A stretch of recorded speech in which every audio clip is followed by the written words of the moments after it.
Hello, everyone. I am so excited to have Sara Mastros with us today. I've talked about her book 1,000 times on this channel. There have been so many videos where I've brought this book out, so I actually have the pro here with me, the specialist, the one that has actual expertise in Solomonic magic. So this video is going to be a whole beginner's guide into Solomonic magic. I'm going to have timestamps down below, so feel free to skip to various points in the conversation if you would like to. And then there's also going to be, I think, a ritual demonstration, right? I think Sara Mhm. is going to provide a demonstration for us. So I'm really excited about that. But Sara, would you like to introduce yourself, where people can find you, what you've got going on, all that stuff? Sure. My name's Sara Mastros, Sara, Sara Mastros, Mastros. The easiest way to find me, honestly, is just take my name, put it in quotes, and put it in Google. Everything that comes up will be me. My website is witchlessons.com, which I assume is down there in the description somewhere.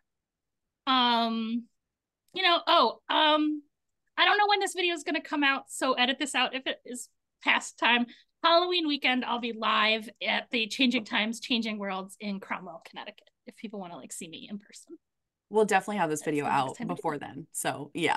it. Awesome. But yeah, you teach incredible courses. I've had a Oh, couple of thank you. my friends, I haven't personally taken one, but I've had a couple of my friends take your classes and say it was really approachable for beginners, that it seems Solomonic magic feels so daunting to people that have not really put their toe in it yet. So I think you are probably one of the very few people that does actually make it approachable for people. So I Well, thank appreciate you. you doing that. And I'm excited to I hear try. what you have to say Well, today. the new semester of classes starts at Halloween. So, Introduction to Perfect. Witchcraft and Planetary Pentacles both start at Halloween. Perfect. We'll have that all linked in the description box, of course. But so let's talk about Solomonic magic. Can you give us just like a Sure. basic, what is Solomonic magic? Let's start a good foundation. So that's a surprisingly tricky question that like some people on the internet like really want to police those boundaries.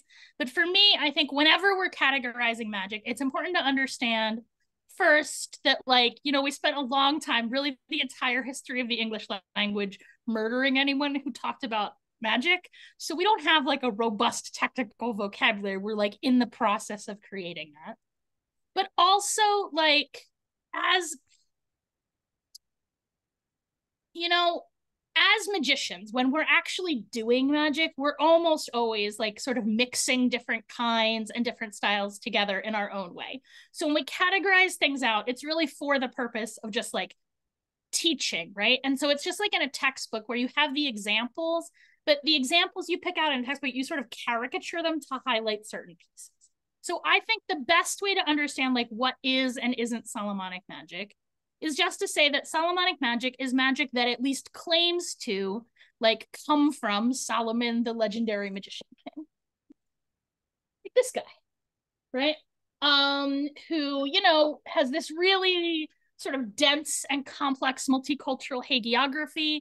The oldest sources we have for talking about him are in Torah, in the Jewish Bible, mostly in the book of Kings and the books of Kings and Chronicles, right? We have like sort of a sketch of his life, which, I in no way think of like Torah, Jewish Bible as like a history lesson, but those particular books actually are, reasonably in accord with like other historical sources. So there is good reason to believe that there was somebody at least more or less like Solomon who lived kind of in that time period.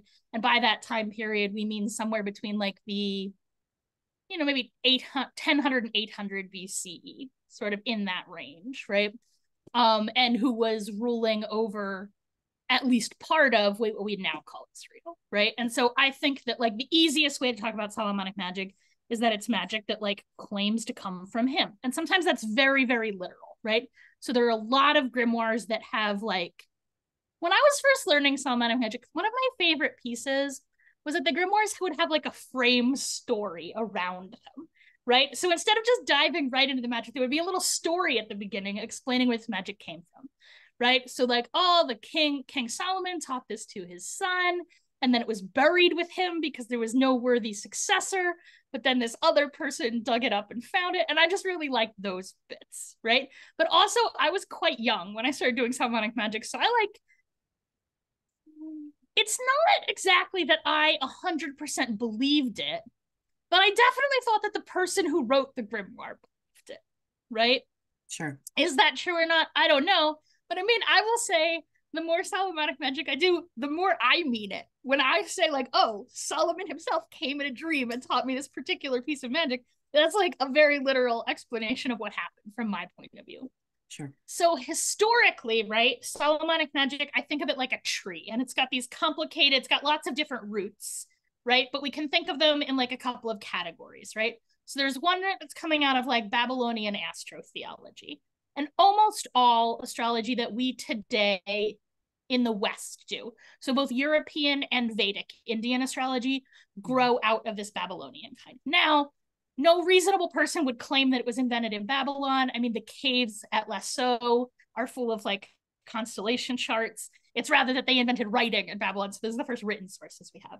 Now, there are other kinds of astrology. There's like a Mesoamerican astrology and Chinese astrology that I don't know much about. And those are somewhat different. But I mean, they're describing events in the heavens. So they're not that different, right? Until you're in the Southern Hemisphere when they're very, very different as they are describing a different sky. Yes. Right. So that's one root, this Babylonian astrotheology. We have this root coming out of like Hebrew, what is primarily like word and name magic. Right. And then this other root that's coming out of like Greek Goetia, Greek spirit sorcery, and some like Egyptian priestcraft, and maybe some other stuff.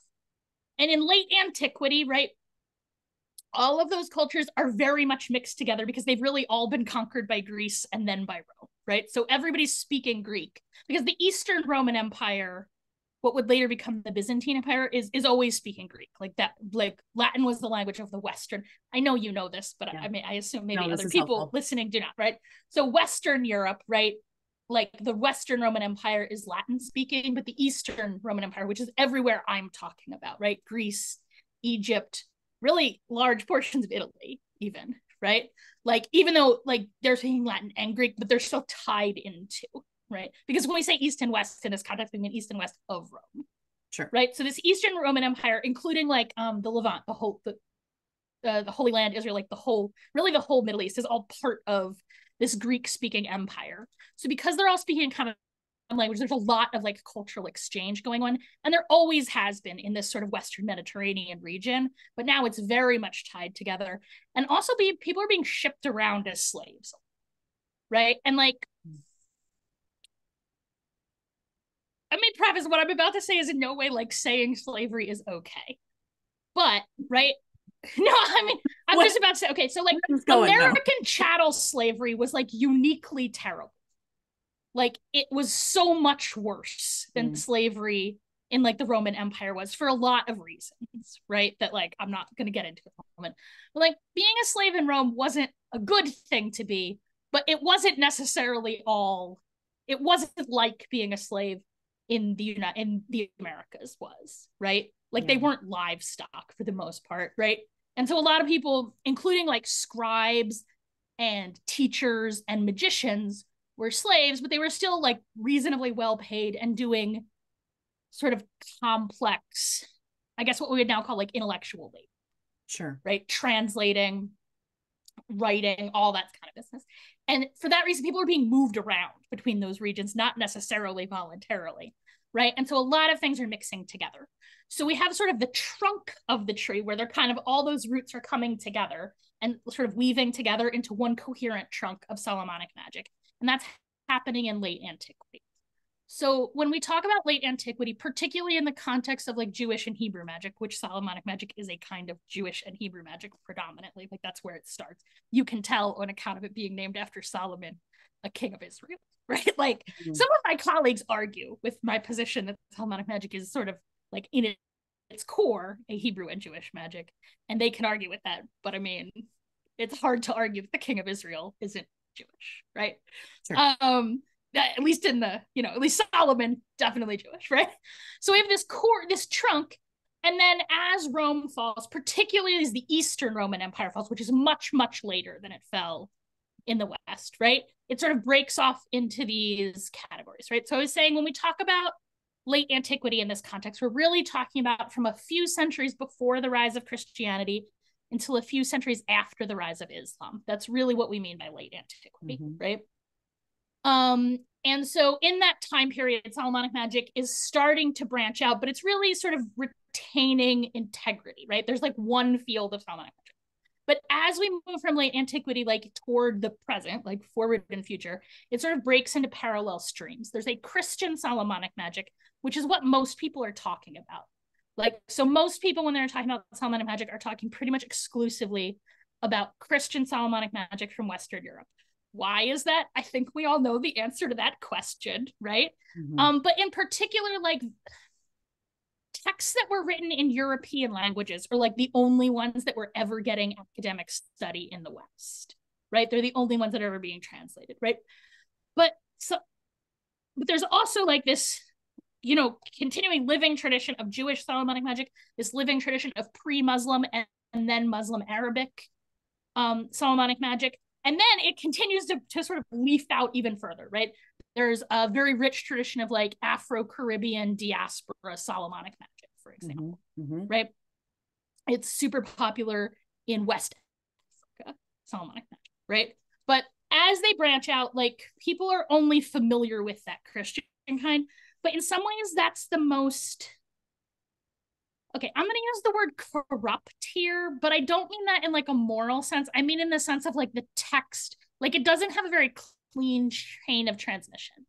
And there's a couple reasons for that, but predominantly like magic is borderline illegal in Christian Western Europe for most of European history. And so a lot of these texts, they're only being kept in secret.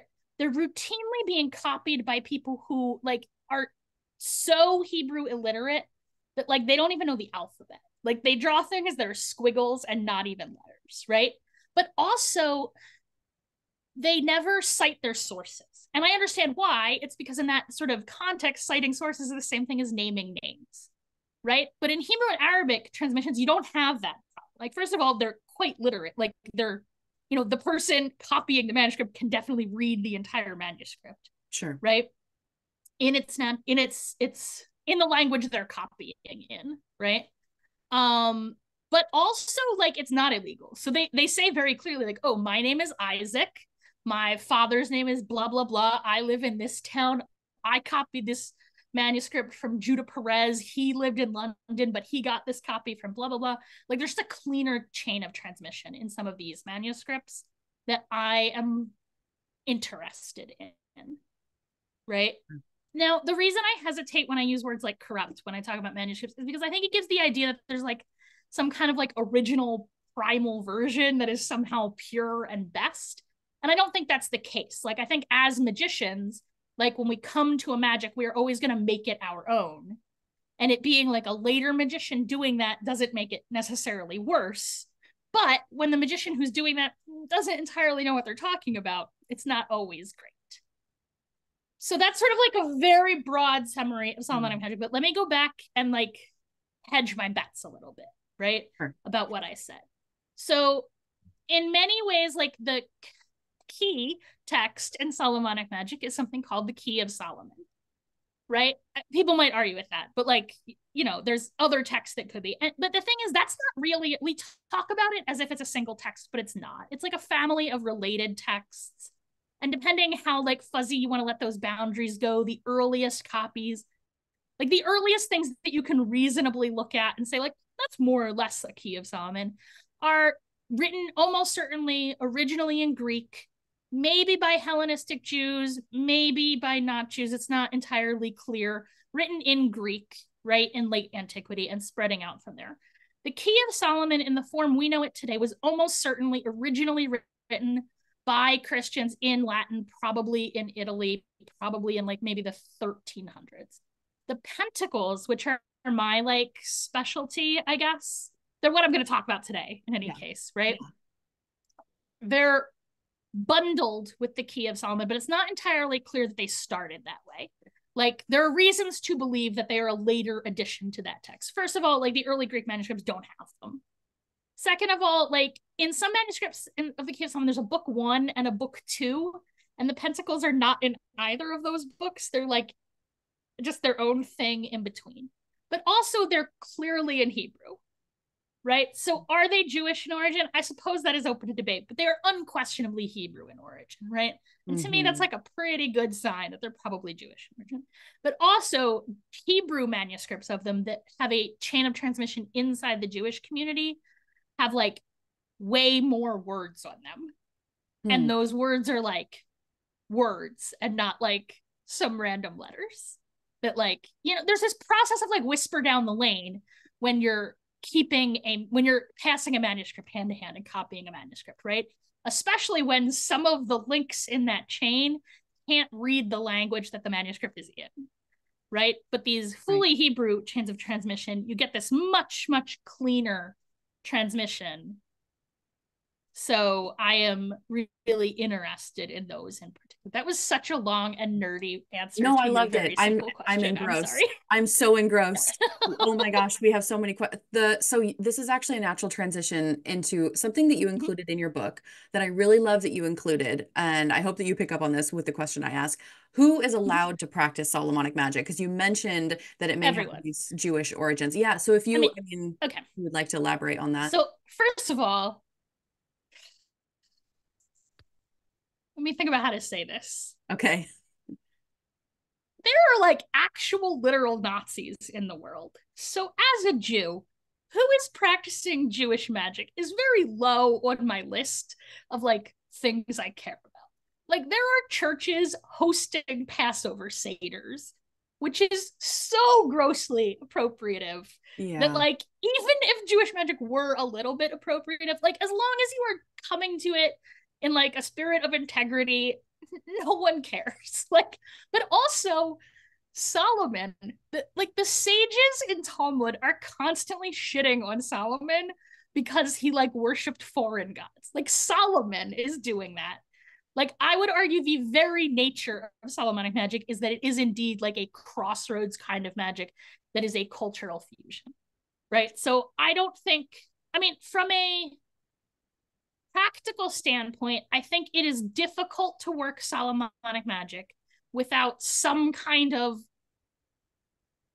without being willing to navigate a relationship with the God of Israel, which I understand for some people they are simply unwilling to.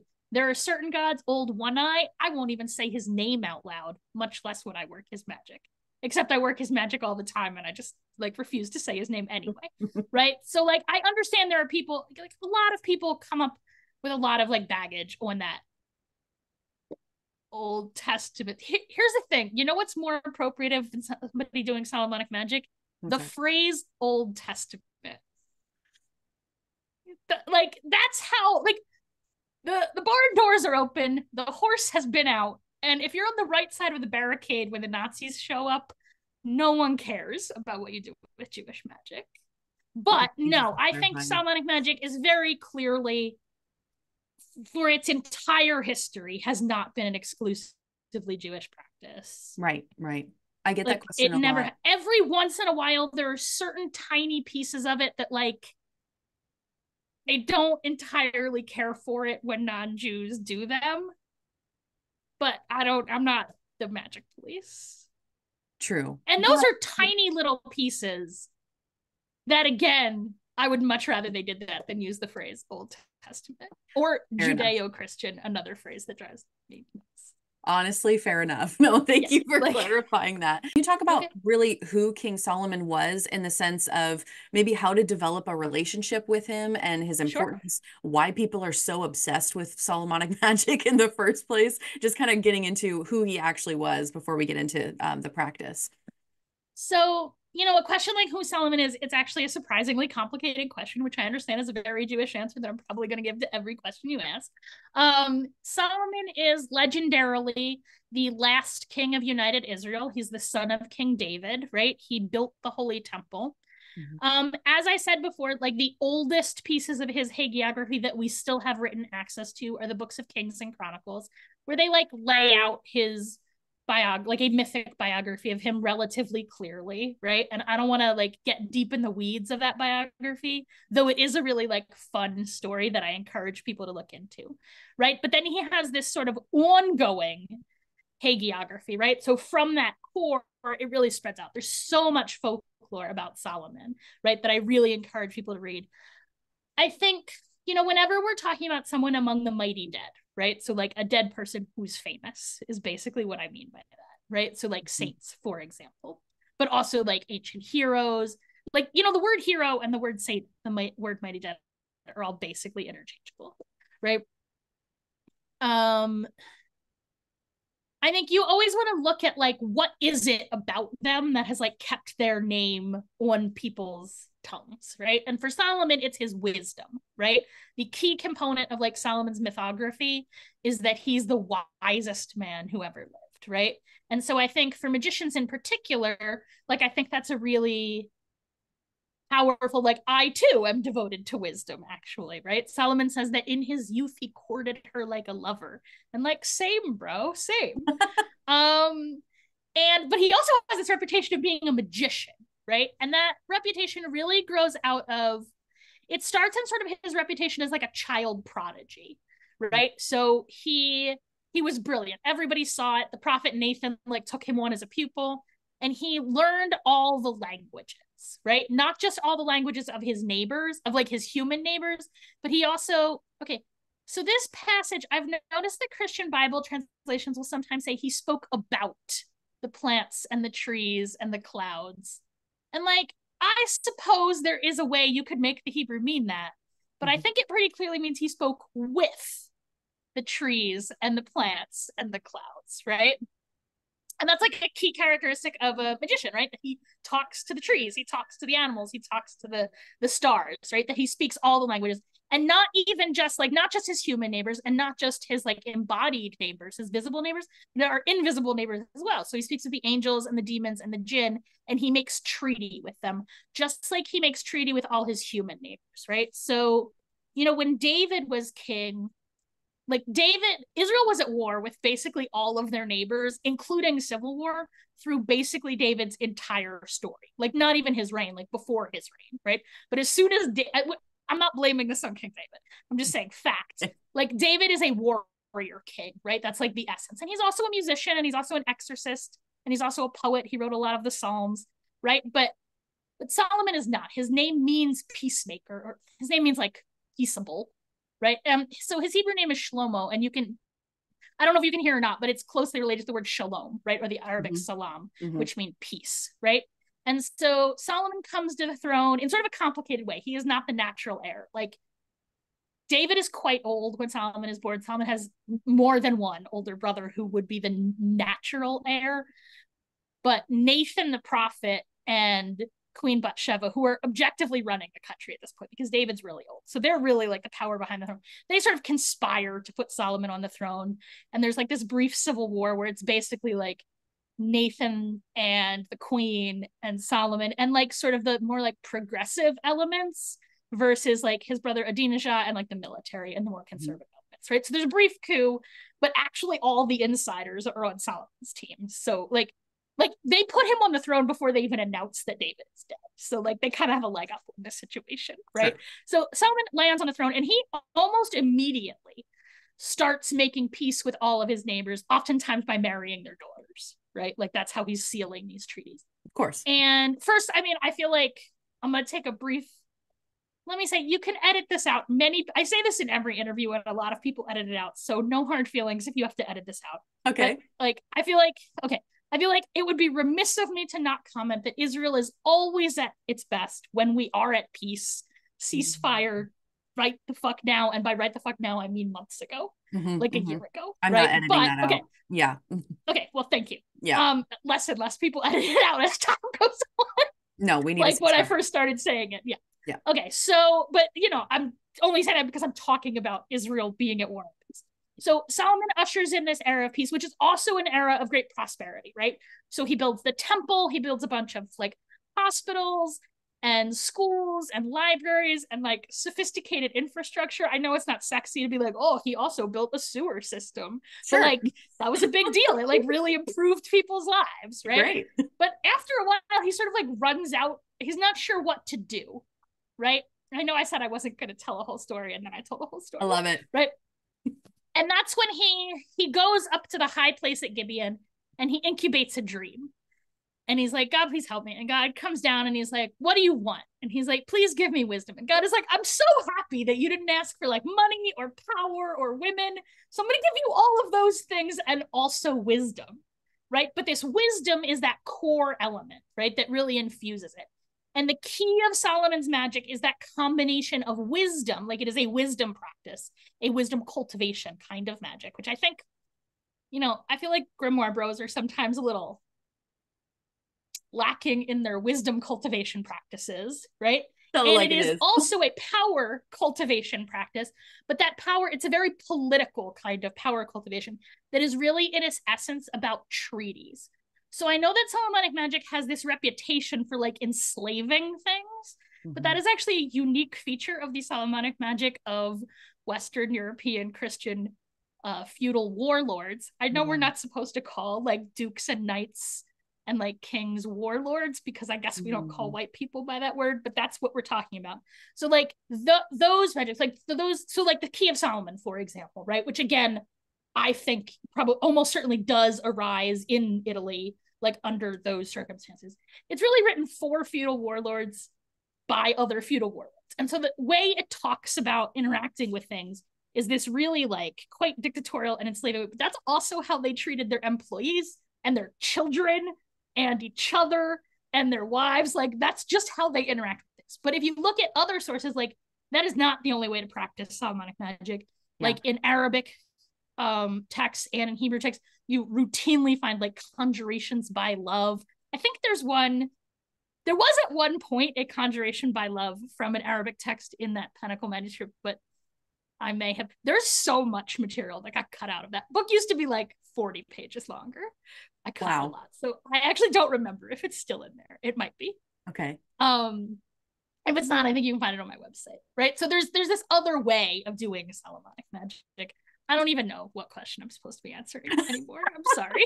No, I love it. I've been loving the stories. It's all good. Making a relationship with Solomon. That's what I'm supposed to be talking about. So we have the story of Solomon. The first thing to do is really invest in his hagiography, right? Because for him in particular, as opposed to like some other sort of mythological figures where we maybe don't have that much material, there's so much material, not just the Book of Kings and Chronicles, but tons of quite early folklore just from many, many cultures. And also we have, in Solomon's case, unusual, right? For many figures, we have not just like ancient books about Solomon, we have ancient books historically attributed to Solomon, right? So like legendarily, Solomon wrote the Song of Songs, which is sometimes called the Song of Solomon. Legendarily, he wrote the book of Kohelet, which I think Christians call Ecclesiastes, right?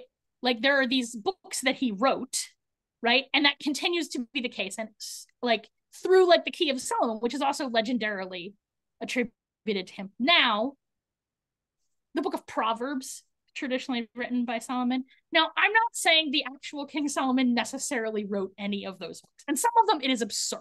Like, it would be ridiculous to claim that the Key of Solomon was written by King Solomon. Like, first of all, it says Jesus in, like, every third line, which is, like, a pretty good guess that, like, the Jewish king of Israel 1,000 years before Jesus was born probably didn't write it, right? But even, like, the book of Proverbs or even, like, Ecclesiastes, a text which, like, unlike most biblical texts, probably does have a single author, I am told by linguists.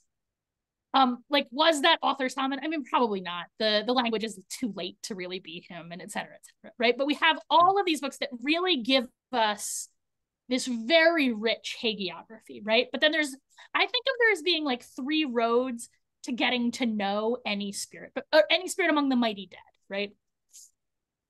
And for nerds out there, these are definitely related to like Aristotle's 3 epistemological roads, right? But I renamed them for this particular. So we have this hagiography road, and then we have a historical road. So as I said, like we can actually know a lot about Solomon from extra biblical history, right? Not necessarily his exact name, although, you know, there are references to like a king of that name. There are many, many, many references to the house of David ruling in Jerusalem.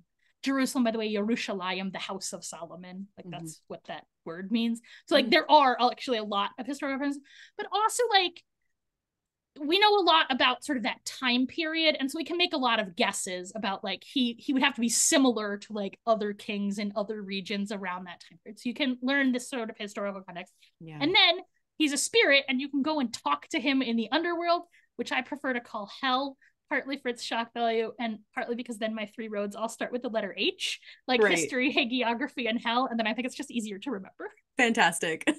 So I think with Solomon in particular, you get like it's actually, you know, with a lot of spirits, you have to rely more on one of those than the other. But Solomon, we have a lot of sources in sort of all three of those categories.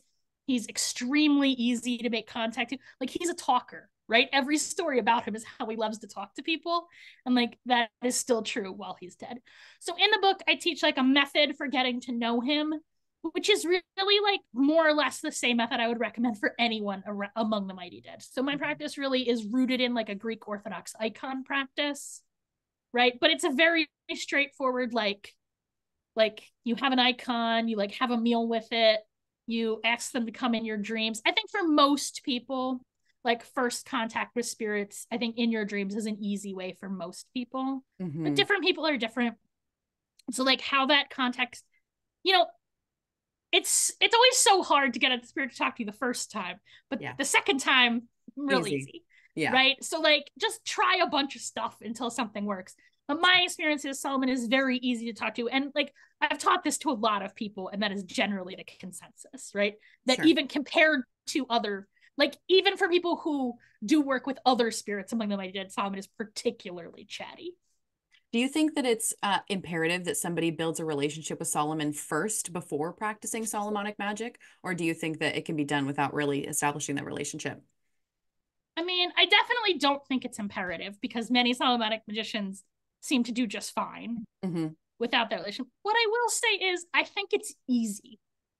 I think having a relationship with Solomon gives you a very big, like you get a lot of bang for your buck, as they say, right? Like it's pretty easy to establish a relationship with Solomon, and it makes it way easier. And I would say, like, even the Solomonic magicians who like wouldn't necessarily contextualize what they are doing as having a relationship with Solomon, like if you look at the conjurations in the Key of Solomon, they are like in the name of Solomon the king, blah blah blah blah blah blah blah. Like they are sort of parlaying on that relationship. Yep. Like whether they sort of notice that they're doing that or not. But I think, you know, I see all the time in like just like Facebook magician groups, like, what spirit should I contact to get better at Solomonic magic? And I'm like, it's Solomon. Solomon, of course. It's like right there in the name, guys. But somehow nobody but me was saying that. I think it's one of those things. You know, I used to teach high school, so I think sometimes I say things that like sound like they're revolutionary, but they're not. Just like nobody else realized you had to tell people that. Yes. I guess, although many experienced magicians also seem like blown away by my position. But this is not a fact about Solomon. Like, I recommend that for any magic, right? So, like, at the beginning of Orphic Hymns Grimoire, the first thing I tell people to do is invoke Orpheus. When I teach PGM, Greek Magical Papyri, the first thing I have people do is, like, start making offerings to, like, authors and teachers and preservers of the Greek Magical Papyri, even though we don't know their names. Yeah. Like, I just think you should always...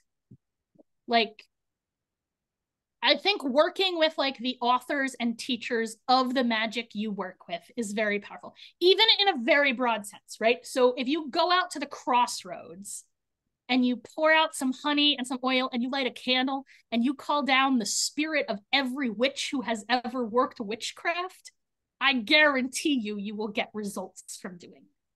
Right? Like you don't even need their name. But in a case like Solomon, where we not only have a name, we have such a like, it's so easy to make contact with Solomon because he's like so mighty among the dead, right? Like it's not like every witch, I can't name any of you, sorry you died, like forgotten because kings like Solomon fucked you. But like, you know, Solomon was a king, like he's really quite he's pretty famous even now. Like people read his story in church. Like he's a Bible story. And like I really do think the mighty Jews they get the mighty dead, they get like juice every time you talk about them. And he's got a lot of juice. So he's very easy to contact.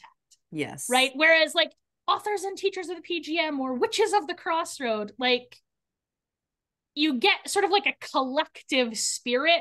Right. But it's not like an individual, or it's harder to get like an individual person out of that. Like you really need to be maybe like good at necromancy and maybe near where they died to make that work. Sure. Like I will say, having done that Greek magical papyri thing in Greece, it does work better there.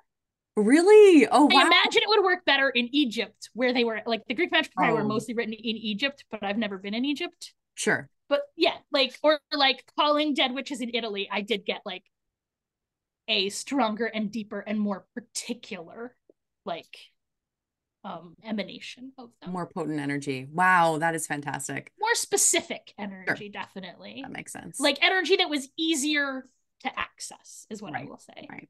Right? Yeah, and you do have a ritual in Yeah, your but book Solomon is connecting. super easy. Yeah, and you mentioned that in Super your book easy. too. It was super easy. You also have a ritual. You have so much stuff in your book that talks about developing a relationship with him, which I really appreciated as somebody, as an outsider who never really did a deep dive into Solomonic magic. I found it totally approachable. I wrote the second half of the book, which is like Yeah. the technical part about Pentacles first. Yeah, And then I looked at it and I'm like, oh boy, Sarah, you better write one ramp. go backwards. So then I went back and wrote like the first half of the book is really Yeah, just an on ramp into I'm so glad Solomonic you did magic, that.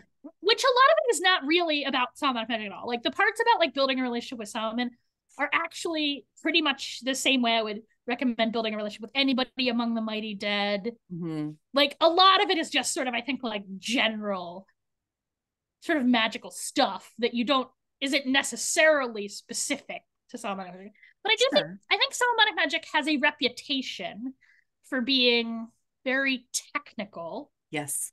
and also very, which like isn't unreasonable. Like it is relatively technical. Like it's nerd Mm-hmm. magic. Like I'm not gonna lie. Like it's nerd magic. But it also has a reputation for being really like elitist and Mm. like fussy Mm-hmm. and like, oh, if you don't do it right, then like fuck you. And like, I don't care for like, I don't, that's not inherent in the magic. The same Yeah, way that like chaos magic has a reputation for being populated by nothing but assholes. But that's not 100%. actually a fact about chaos magic. Or Yes. like Wicca has a reputation for being like populated by nothing but fluff bunnies, which is also not true about Wicca. Yes. Like, right, every kind of magic, it has like its own band of like nonsense you have to fight your way through. And the Yes. nonsense for Solomonic magic is definitely what I call grimoire bros. I love that you use that term. They hate even more what I'm about to say, which is that the word grimoire, it's related to the word grammar, like Uh-huh. grammar school. It Uh-huh. means textbook. Sure. And like the like I did it exactly the way the textbook told me to is not the flex that those guys think it is, No, it's really not. Where is your in my intuition? opinion. Where is your, yeah, where's your intuition to connect Yeah. with spirits? No, I agree. Are you able to, I didn't run this by you when we were corresponding back and forth via email, Yeah. but are you able to talk about like a little bit more of the controversies with Solomonic magic? Because there are two things. So from an outsider's perspective, let me just give you this and then you can take it how you Yeah. will. So Sure. there's three main controversies that I personally see as a non-Solomonic practitioner that come up. And the first one Mm-hmm. is non-Jewish people practicing, which you already addressed. You already kind of talked about that a little Here's bit. what I will say. I have never heard that from a Jewish Solomonic magician. Thank Like you. I have heard from Jewish people who have never done a single piece of Solomonic magic, and honestly, in my opinion, are not that deeply educated in Judaism, right? Sure. Okay. Like they will claim it's a closed practice. And I have also heard Solomonic magicians who are not Jews sometimes make that claim, which is extra ridiculous because they're definitely doing it. Right. So like I just think that's a total non-starter. Like Judaism is a closed practice. Like it just is. But Jewish magic broadly is generally not a closed practice. Like Right. historically, it was not. We Yes. know because Jewish magic is written, right? Written magic, and it very often has the name of the magician and the name of the person they're doing magic for in it. And those names are routinely not Jewish. I Mm. mean, we know because they're like named after foreign gods. So, Mm-hmm. like, Mm-hmm. you know, Jews may name their kids a lot of things, but they don't name their kid like Jesus or, Right. you know what I mean? And they don't Right. name their daughter like Inanna, Right. right? Those are like probably not Jewish people with those names. And so, like, we know, like, from as early as Jewish magic goes, we know it's being done that way. But Solomon in particular, like, has this reputation for doing foreign magic. Yes.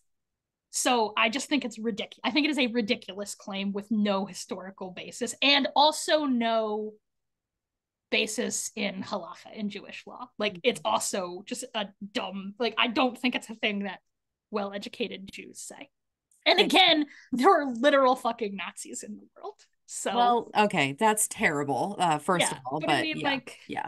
Thank you for clarifying that. there are So, bigger gefilte fish to fry, I mean, that is true, but is you my know, it's opinion. also But I mean, valid I'm to, also not like authorized to speak on behalf of all Jews. Right, So if you obviously. are Jewish, feel free to come at me and we'll have a conversation about this I don't imagine it'll be too terrible, but yeah, so that is the main controversy that well, not the main one, but that is the first one. The second one is that Solomon was a bad king, which you touched on in your book. You talked about how he may not have necessarily been the best king, but I was hoping that you could just further elaborate on that because some people do have the perception that he was a horrible, awful, evil person. So, and there's more nuance to the conversation, right? Well, there's always nuance to the conversation. The first Right. thing I will say is that like Torah broadly does not approve of the notion of kings.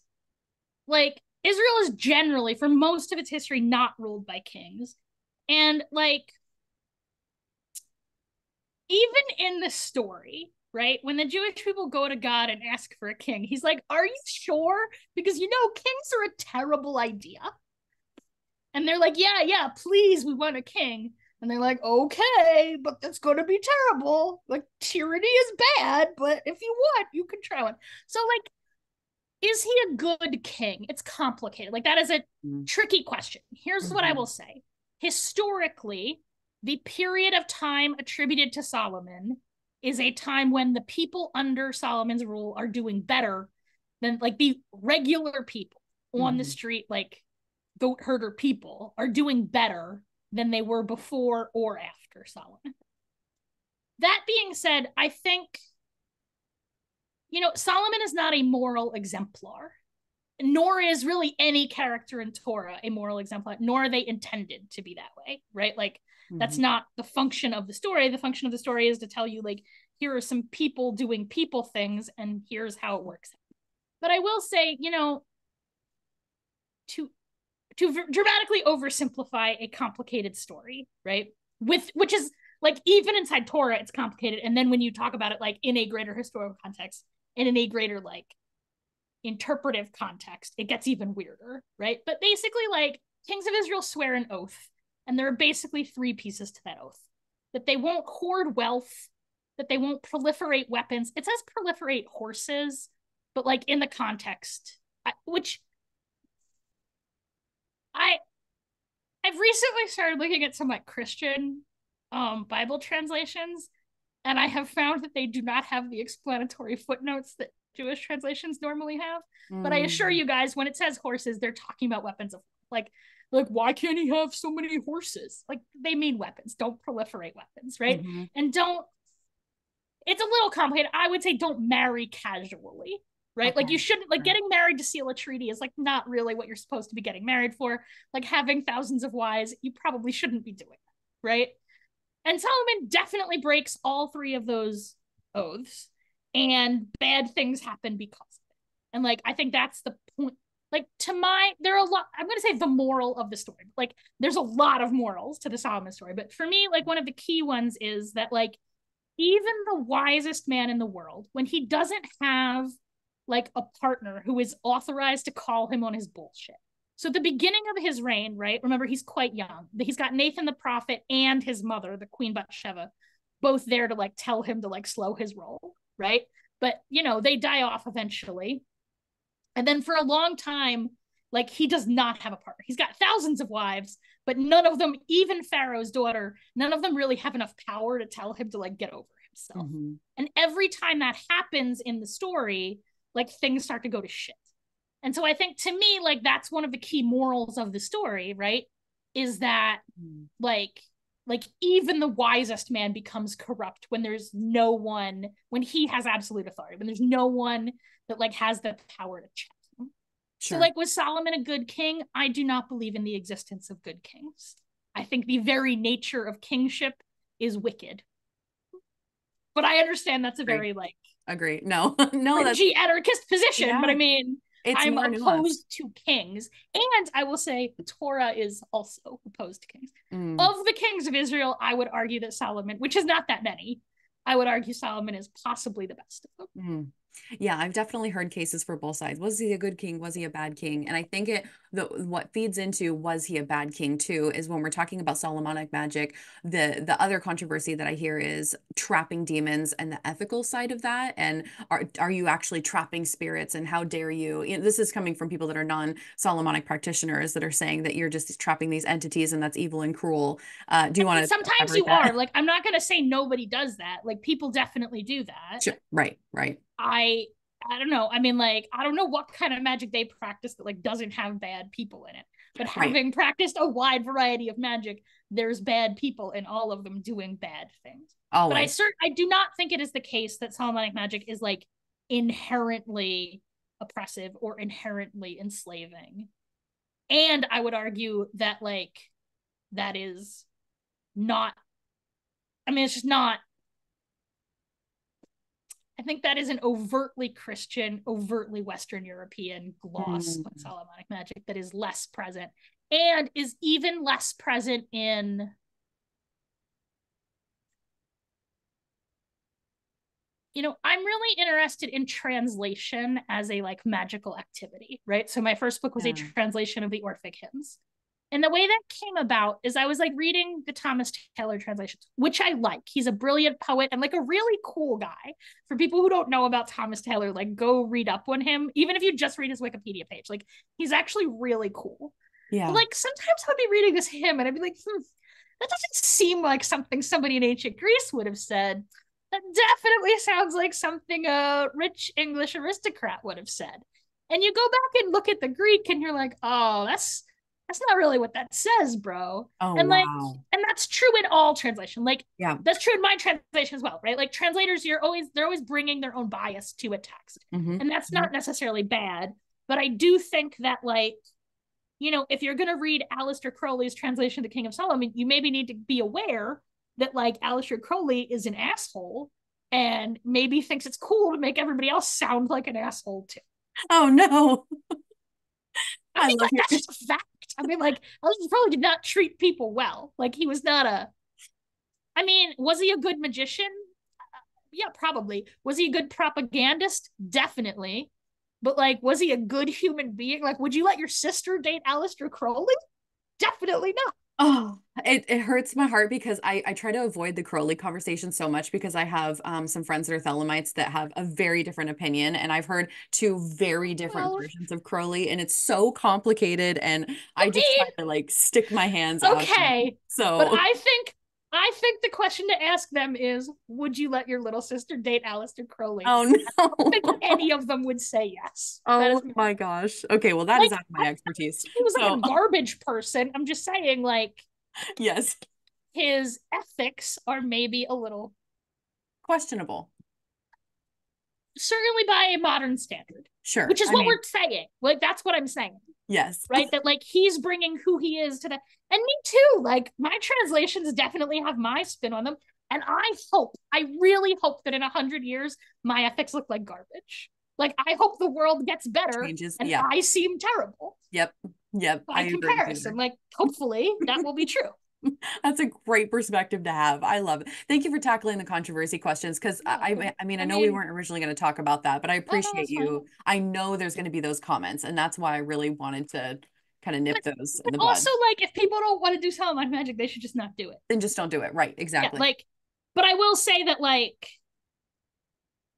I, yeah, I mean, I don't. I guess here's what I would say about this one about Solomon in particular. Like Hmm. Solomon is not a moral exemplar. Like, is he a good person? I think that by the end of his life, he is. Hmm. Right? I think when we look at like the end of that story, like the Solomon who wrote Ecclesiastes, like that seems like a good person.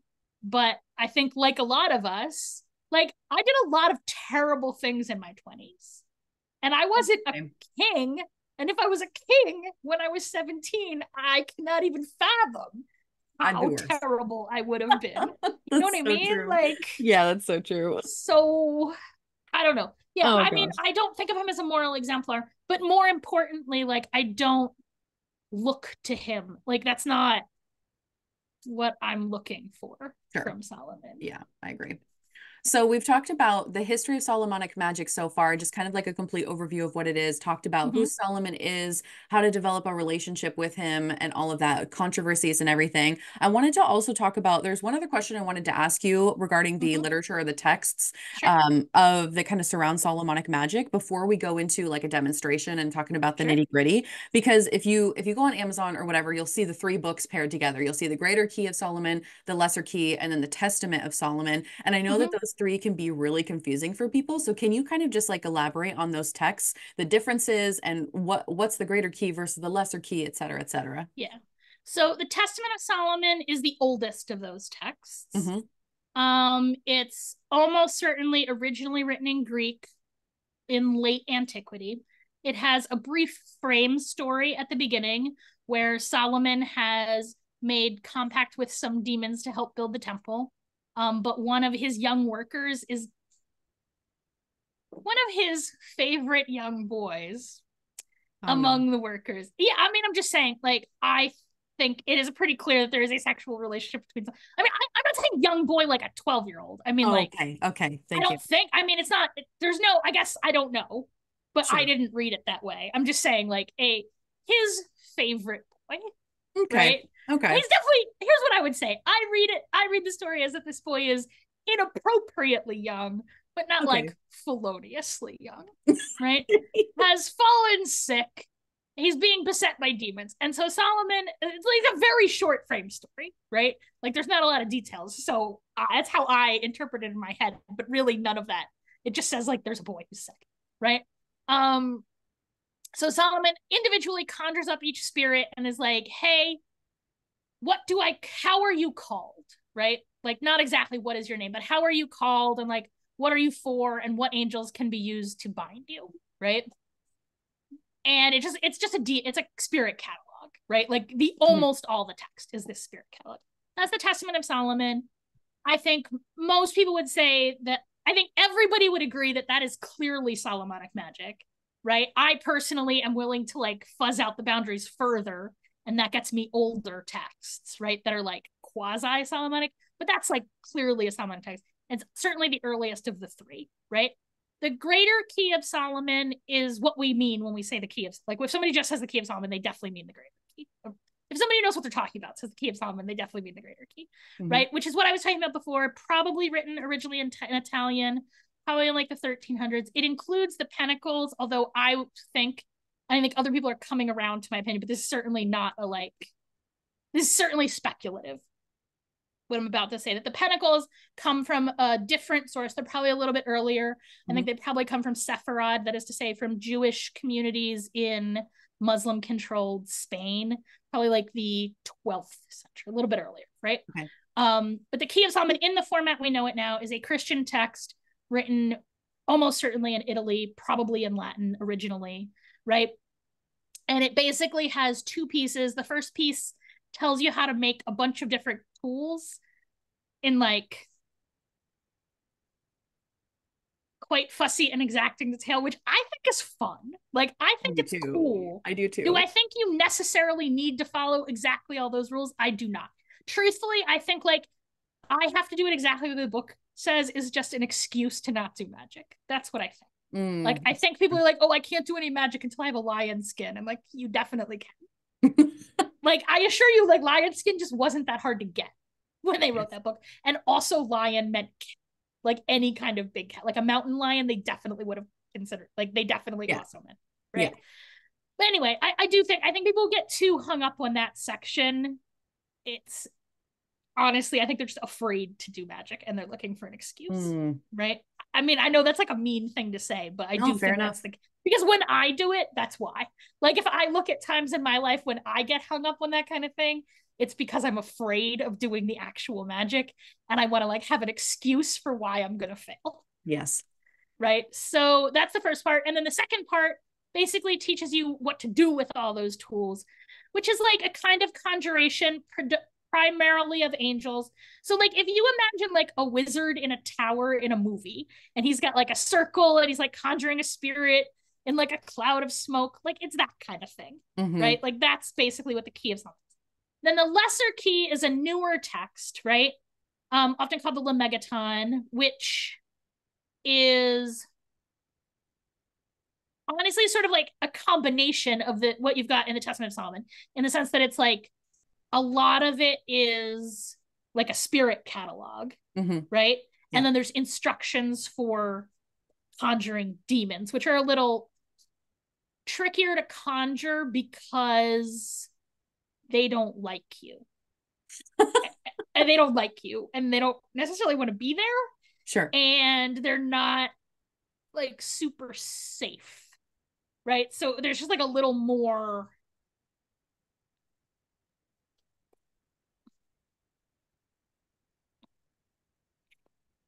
You know, demon and angel. Okay, when we talk about different kinds of spirits generally, I think it's important to understand that usually we're not actually, it's usually not like a species description. It's usually like a job description. Like what you're actually talking about is the relationship between the the magician and the spirit. So like I know that because many of my gods are other people's demons. Like I have it on their good authority that that is a demon for them, but that is definitely a god for me. Interesting. And like, is one of us wrong? Like, no, because we're not actually like it's not a species description. It's a job description, like teacher or nurse or villain or banker, right? Like that's really what we're talking about when we make these things. But angels and demons in particular are definitely like almost any traditional source would say that those are like the same species of spirit.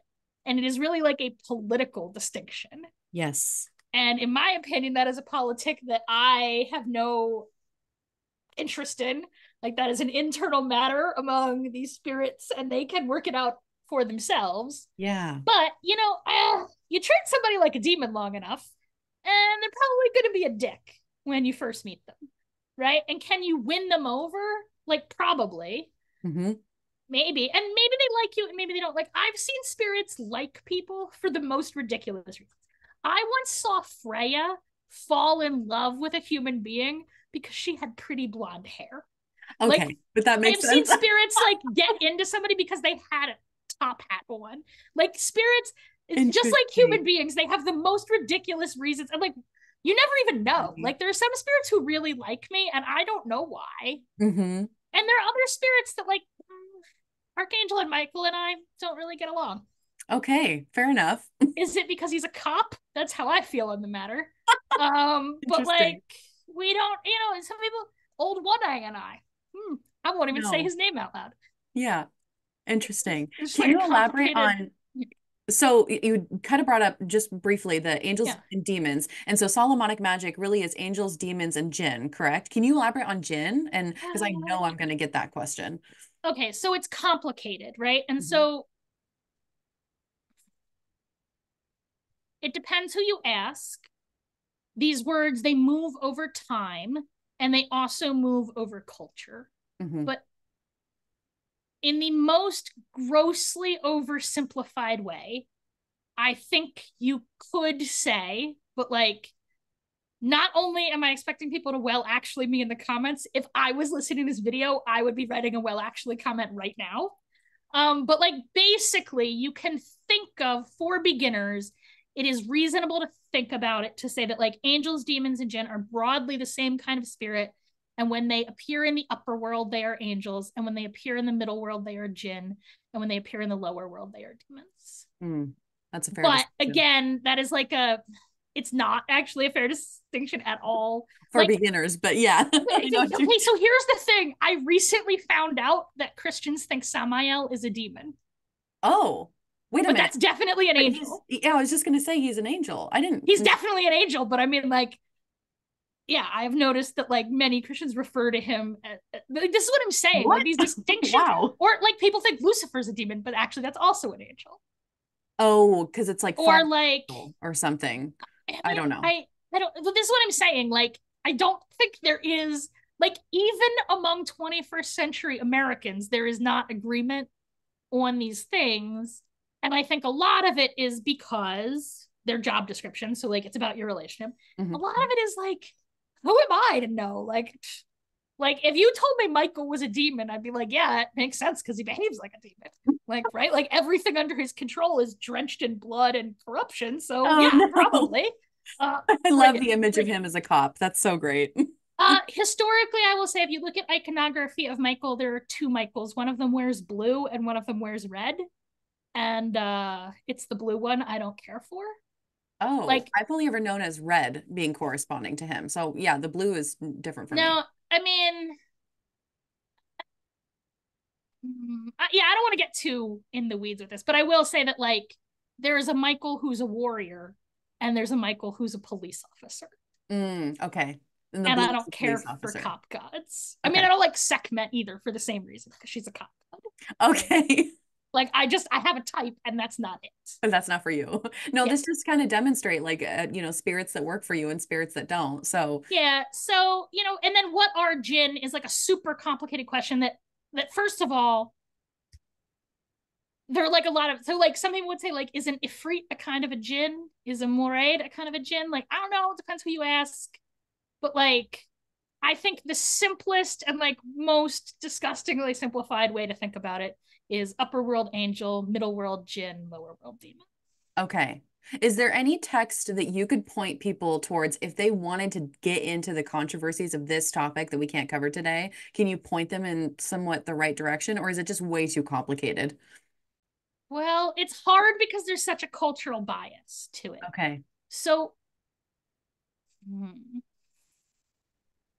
It's okay if there's not. Okay, I can't. How about this? Before I'll think about it and we'll like put something in the liner notes. Okay. I'll really find there is one book that like is kind of out of date and it does have like an old-fashioned opinion on the matter, but I think is really interesting. And I wish I knew what it was called. It's called something like Dictionaries of Demons and Deities in the Bible or something. Okay. We I'll can look it try to up. find it. We'll I'll put it look in the at I mean description box. Yeah. Google, if you just put that in, Google would know what I meant, I think. All But good. like I'll get an actual citation for you. That's Okay, cool. an interesting place to start. But Yeah, it's got a real old-timey Christian vibe to it. naturally. You know what is also really interesting? The footnotes. If you get the expanded edition of Andrew Lang's translation of the Arabian Nights, the Hmm. footnotes or the end notes in that, which are like 600 pages long. Oh my There's a God. lot of really cool stuff in there as Yeah, well. I would hope for 600 pages, but Trying okay. to think. Off the top of my head, I cannot come. I know it's also weird that I'm only thinking about old books. No, no worries. If It's you think of anything, yeah, we'll put I it in the will description think of box. some. I will All come up good. with something. Yep. Sorry. No, no, totally fine. So I want to get into the magic now and Yeah. kind of do like a little demonstration of working with a pentacle because a lot of people are like, okay, I understand it in theory. I got it. But I hear this from so many people. They're like, hold my hand. I don't understand how to work with a pentacle. So I'm excited if you just want to take it away and kind of show us how you work with a pentacle and all that. It's all you. I'm going to walk you guys through constructing a particular pentacle. The one I'm going to teach you, I call it the hexagram of Abaye. This is Mother's second pentacle of Jupiter. A lot of people, like for whatever reason, normal people who aren't me only refer to them by number. And every time that happens, what ends up happening is somebody's like, do you mean the one that has the hexagram and the name Abaye on it or whatever?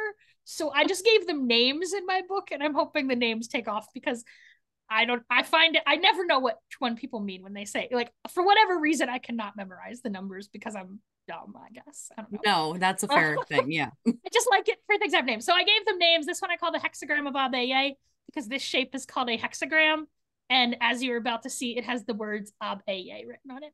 Hmm. So we didn't actually talk about this. Let me talk a little bit about what pentacles are, right? Which is sort of a complicated question, right?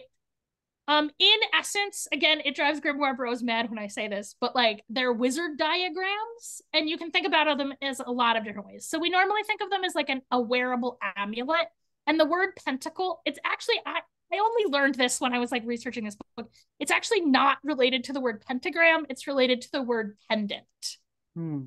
Right? So like we often think of them as wearable amulets, and if you are familiar with like Hebrew amulets generally. Like if you go to a Judaica store and ask to see some amulets, like without reading Hebrew at all. Like they're just visibly very squarely in the like the broader tradition of Hebrew amulet magic, right? But there are other ways to think about them as well. You can think of them as like a diagram of a ritual, right? You can think about them as like a table of practice that you would like make it, you know, page size, right? Like, and put it in front of you, and then you would do magic inside of it. You can think of it as like a really big magic circle that you're gonna like do your wizard shit inside of, right? There are a lot of ways to think about them. But I think one of the easiest ways for beginners to think about them, right, is that they are magical machines, right? They're well-constructed magical machines, and the like power for them is coming out of Hebrew names of power, right? So, you know, we were talking earlier about how like when we categorize magic, it's always kind of artificial, but I'm about to introduce some categories, and they're not mine, they're from Agrippa. These are from the Agrippa's 3 books of occult philosophy. They're right at the beginning. They're on like page 3, maybe. He outlines these 3 categories, right? And so the first one he calls natural magic, but we today would probably call it sympathetic magic. Mm-hmm. It's magic that's like bound up in matter, right? So magic of plants, magic of crystals, but also like internal energy work that's inside your physical body, right? If it's in matter, like including a human body, it's that first category, right? The second category he calls celestial, but we usually call astrological. It's magic that's bound up in time, right? Where the essence of the magic, power of the magic is about like capturing the power of a moment, right? And then he has this third category that he calls divine, but I prefer to call ideal. Not ideal like perfect, but ideal like it's made out of ideas. And so that's things like sacred geometry, although personally I would argue they're like there's no such thing as like non-sacred geometry. It's all actually just geometry, right? Or like magic names or formulas, like things that aren't matter and also not time, right? They're ideas, right? Pentacles broadly are in that third category. So even though we talk about them as like planetary, they're not that planetary, right? So like it's better to make them at like an appropriately elected time, and it's better to make them with like the correct ink or the correct metal or like a parchment from the correct animal or whatever, like those material like sympathetic concerns and timing concerns, but like the real juice of them is in the words. And if you're not going to pay attention the words are, in my opinion, you have not made a Solomonic pentacle. You have made like some other kind of amulet that you have decorated to look like a pentacle, which like is fine, but for me, as soon as I saw the pentacles, like which was relatively early in my magical career, I was like maybe 14 or 15. I saw them and I was like, oh, same. Oh, that's like the good magic. I am into that. Yeah. And then the next thought I had was, what does it say? Because it was clear, like I could not read Hebrew at that point. But like it clearly had words on it, and it seemed obvious to me that what those words were mattered. And I continued to believe that. Shockingly, not all my colleagues do. So many of my colleagues who like position themselves as experts on pentacles, if you ask them like, hey, what does this word mean? They don't say, I don't know, which is a perfectly legitimate answer. And some of the words on some of them, I don't know what they mean either. They say, I don't care, or it doesn't matter. And I feel like it does matter because I feel like, I'm going to show you an example here. I feel like the instructions for using this pentacle are written on the pentacle. And so it has this reputation of being obscure, but it's not obscure. It's just in Hebrew. Like it's not obscure. It's just not translated, right? So the power of pentacles comes from the holy names of power on them. And for that reason, I'm going to tell people like, I encourage you to like play along with us at home, right? So if you don't have it right now, what you're going to need for this is paper and a pen. It would be nice if you washed your hands first and like took a couple minutes to like get in the zone, but I'm actually going to get you in the zone, right? So I'm going to walk you through what everything means, and then we'll sort of use that information to make the pentacle. But everything you need to know about how this pentacle works is written on the pentacle. So most of what I'm going to do is just translate this pentacle for you, right? So this particular one, as I said, I call it the hexagram of Abe. This is the second Mather's pentacle of Jupiter. They're categorized by planet, but but those categorizations are not entirely certain. So you'll notice that like from manuscript to manuscripts, pentacles are not always in the exact same planet, right? So Mather says about this one that it's used to acquire glory and honor and a bunch of other stuff and to discover treasure. I use this one almost exclusively in the context of like marketing. Like that's the glory and honor I am looking for, and the treasure I am trying to discover is more magic students, which I'm telling you guys because I'm about to enchant you to be my magic student, so I shall disclose that, right? But you can play along at home and have your own intention. I encourage you to have an intention to like that is sort of in that category, right? So we're gonna take a couple minutes and talk about like what intention you might want to use, Ivy, right? Oh, so sure. the sort of right, so the sort of intentions you want are to acquire glory, honor, and treasure, right? So again, I think it's easiest to employ this one in the context of like marketing or attracting new clients or getting a promotion or getting a raise. I have used it to discover treasure.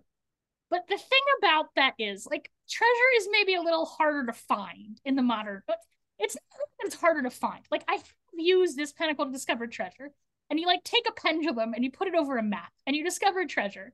And you're like, well, that is a bank vault and they definitely have treasure there. But I already knew that, and that did not in any way help me to get that treasure. So my experience is it's not that it doesn't work to discover treasure, it's that discovering treasure is not actually the hard part of acquiring treasure.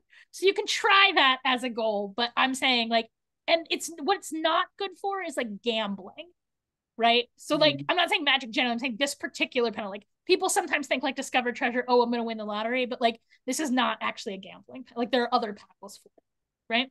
Yes. So good goals for beginner magicians. And I know you're not a beginner magician, but we're just going to pretend that you are so that the beginners in the audience can follow along. But also, everything I'm going to say, like, it doesn't require you to be a beginner, right? So I think that good magical goals for beginners broadly, but for this particular magic in particular, are specific. That is to say, they're like quite clear, like you know what you're going to talk about, right? They're reasonable. So that is to say, like, you know, it should be better than you would get without magic, but not a miracle, right? And that is not to say that magic can't work miracles. It's to say that like beginner magicians probably can't work a miracle in the next 20 minutes. True. Which is about how long I have to do this. Spoiler, I'm going to go over that 20 minutes, right? Measurable. It should have like some numbers in it. Like you, at the end, you need to know whether or not it worked. And it should be short term. Again, this is about a beginner thing, right? And so I'll give some like, I'm going to give an example, right? So my example, what I'm enchanting for right now is to enroll 100 full tuition students in my Pentacle course by the full moon on November 15th. Right? So let me talk about like, let's check and make sure. Is it specific? Like, yeah, it's very clear. That's what I want. Is it measurable? Like, yeah, it's 100 full. I say full tuition because I offer a lot of scholarships and I'm happy to give out scholarships, but I don't actually make any money from those. So they don't, I love having. You deserve to get paid. Okay. You deserve to. Scholarship students. I'm happy to get scholarship students, but I'm saying they don't count for this goal, right? 100 full tuition. Is it reasonable? That's more than I had in the last cycle, but I'm more famous than I used to be, and you've got a lot of followers. So I believe that is to be a reasonable goal, but it is a stretch goal, right? And short term, November 15th. What I would say in terms of short term is I would say up through about New Year's is, I think, a good goal for this magic that we're doing today. Mm-hmm. Something that you don't have to do, but that I like to do is if you tie your deadline to something that is definitely going to happen. So like there definitely is going to be a full moon on November 15th. Mm-hmm. Tying your goal to something like that, you can kind of like piggyback your goal on that momentum. Like I know the moon's going to be full, and like, so if I tie my magic to that, it's just going to run through, right? So I gave a couple coming dates. I guess September 17th is maybe today. We were originally scheduled to do this a little earlier, so that one is maybe too short term, sure. Right? Autumn equinox is like not quite a week, so that would be very short term. There's a full moon October 17th, another one November 15th. If you're watching, but this will still work if you watch it a long time from now. Like just look at your calendar. This particular magic is better for a full moon than a dark moon because we're making things as to very grossly oversimplify magical timing, right? To make things get big, you want to work when the moon is getting bigger. And to make them get small, you want to work when the moon is getting smaller, right? And this particular magic is a getting bigger kind of magic. But you'll notice that, like mine, it's more than one full moon cycle, Yes. right? Like I'm going to run through a couple of full moons before I get there, Yes. right? So because this is not live, I'm not going to actually give people 3 minutes, right? But pause, think about a goal. So you don't have to tell people what your goal is if you don't want, Ivy, but like, do you have a goal in mind? I do. I just wrote it down. Okay. Excellent. Well, I need to work on the wording. I was just like jotting down notes when you were talking, but I'm going to talk a little bit more. And by the time we get there, you will have time to revise it. Oh, okay. Okay. So I don't like, have to share you've got some. Yeah. Oh, you can if you want. Oh yeah, I just want to experience no mouth pain, no tooth pain, no discomfort. For those watching this video, I'm having wisdom tooth pain, so I want my physical discomfort to go away. Is that a thing we can do for a pentacle? Like a heal? What about a healing? I think that is a tricky one to tie to this particular pentacle. Oh, right, because we're not doing. Okay, never mind. Scrap that. Scrap that. I thought it was just in general any. But let me think about. There might be a way to. Listen to me be a bad student. I was not. No. Okay, so I'm thinking about it. So here's the particular pentacle that we're working on, right? Yes. So here's what I want to say. Remember when I said to acquire glory and honor, yada, yada, yada, discover treasure? Well, one of the things I yada, yada'd over was tranquility of mind. Mm-hmm. So you could, and okay, so I'm going to give some advice to you that I'm going to be clear is maybe not advice for beginners. Because what I'm going to walk you through step by step is not quite going to work for this, but you know what you're doing and you can definitely make this work. Sure, I hope so. Like tranquility of mind is definitely close enough to pain killing. So you could definitely lean into that piece of it. Yes. I was not, Sarah, I was not listening is the problem. I mean, I saw you not listening. That's why. I was writing down, you said you pick an intention phrase, and here I am just like, I want no mouth pain. And that's all I can think about right now. So you could make that one. As we move through the pentacle, I think you'll see why this particular, they're machines, and this particular machine is not really for that. Yeah, we're not. Sorry, I should have picked a healing one. That was me. That was me. I was not paying attention to the intentions that we're doing on this pentacle. No, I will rewrite. Again, I'm saying actually this ... here does include tranquility of mind, which could reasonably be extended to pain killing. Sure. So you could probably make it work. But in general, especially for beginners, I find that like the closer you can match the machine, like there's 43 other pentacles. Yes. And I should have done a healing one today. In fact, let me tell the audience this. I told her I was going to do a healing one, and then I didn't. That's what was tripping me up because this is all me. I just didn't do that. Sorry. I forgot I was supposed to be doing a healing pentacle until 10 seconds ago, which I can do, but I don't have slides for that. No, it's fine. We're doing a different pentacle. All right. I'm paying attention. So we're gonna get you some glory and honor and treasure, and also hopefully tranquility of mind and okay. Right. All good. So, but you'll see the method, and then it'll be really easy to apply it to any pentacle. Right. Okay. So again, so these are my goals, right? So they're not obscure. They're like not complicated. It's just in Hebrew, right? And basically all of them, they have instructions on them, right? And the first thing you need to know is that this part around the outside, we call it a versicle because it's like a piece of a Torah verse, almost always. A couple of them they're not, but almost all of them they are. This particular one is from Tehillim. That's the actual name for the book Christians call Psalms, right? This is Tehillim 112:3. Christian Bibles, I've noticed some of their Psalms are numbered a little differently. So in a Christian Bible, it's possible this would be like 111 or 113, but just flip. I mean, in actual books of Psalms, this is number 112, but the numbering is not as standard as you have been led to believe, right? And it says, wealth and riches will be in their house, and their generosity endures forever. I didn't mark it. I believe this is the Jewish Publication Society. Actually, it's not. I think I looked at a bunch of translations that didn't like any of them. I just retranslated it myself, right? So wealth and riches will be in their house, and their generosity endures forever. So I'm going to tell you that if you read the whole psalm, it will be clear to you that they in this versicle is not God. It's a person who is in awe of creation and who desires instruction. So that's the first instructions that are written on this pentacle, right? That in order to get wealth and riches in your house, and so that your generosity can endure forever, which like your generosity enduring forever does require you to have wealth and riches to make that happen, right? Like the kind of generosity that lasts forever, like that kind of philanthropy, it's expensive. Yes. Right. So you're going to need some money to do that. So we're going to get you some money, right? Wealth and riches in their house, their generosity will do forever. What do you need? The first key ingredient here is that you have to be the sort of person who is in awe of creation and who desires instruction. Now, I think you should just always be trying to be that kind of person, but minimally, you need to like feel that in your heart as you do this magic, that you were in awe of creation and you desire instruction. Because like those are just good things to be in any case. But that's the first key. And again, it's written on the pentacle. That's like the lens. I think of the versicle, the part, okay, there's 44 pentacles, 43 of them are circles, right? So I'm going to talk as if they all were. The part around the outside, around the circle, it's like a lens or like a semi-permeable membrane that it sort of controls like what energy can flow in and out of the circle.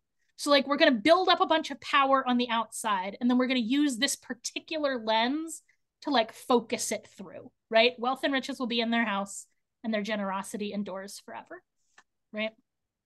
Okay, so what are we pushing through that? There's some holy names on the inside, right?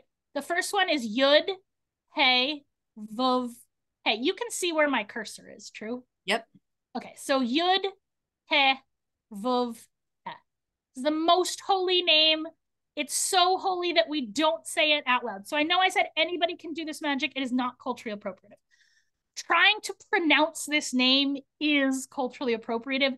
I don't even think really it's appropriate for Jews to do either. Like you shouldn't do it. Sometimes you'll hear people say like Yahweh or Jehovah. In my opinion, those are all offensive things to say out loud, and you should not do that. Wow. Like you're not supposed to pronounce this name. Like there are so many stories and so much Jewish teaching on the fact that you're not supposed to say this name.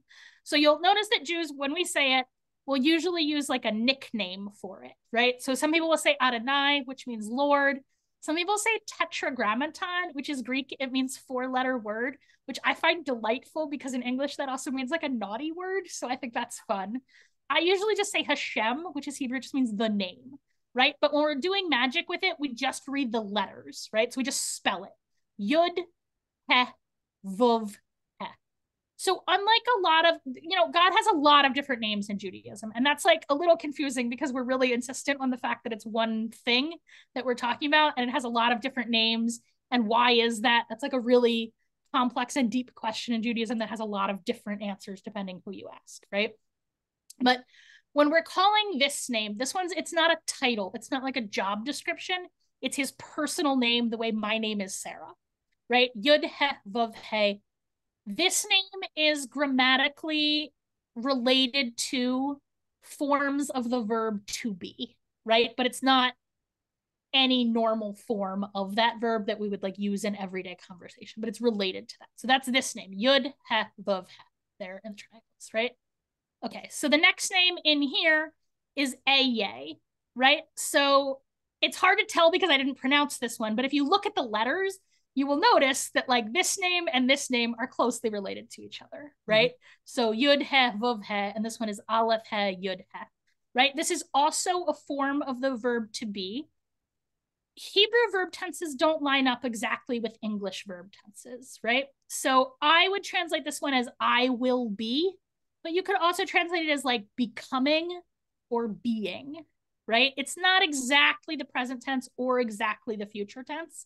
We often hear it as part of a bigger name, Eye, Asher, Eye, right? Which is sometimes translated as like, I am that I am. But again, it's closer to being in the future tense. So it's more like, I will be that I will be. So in Torah, Moses finds this burning bush, right? And here's a fun story from, I don't know where this story is from, some kind of midrash, some kind of folkloric story, right? That says that like that bush had been on fire the whole time.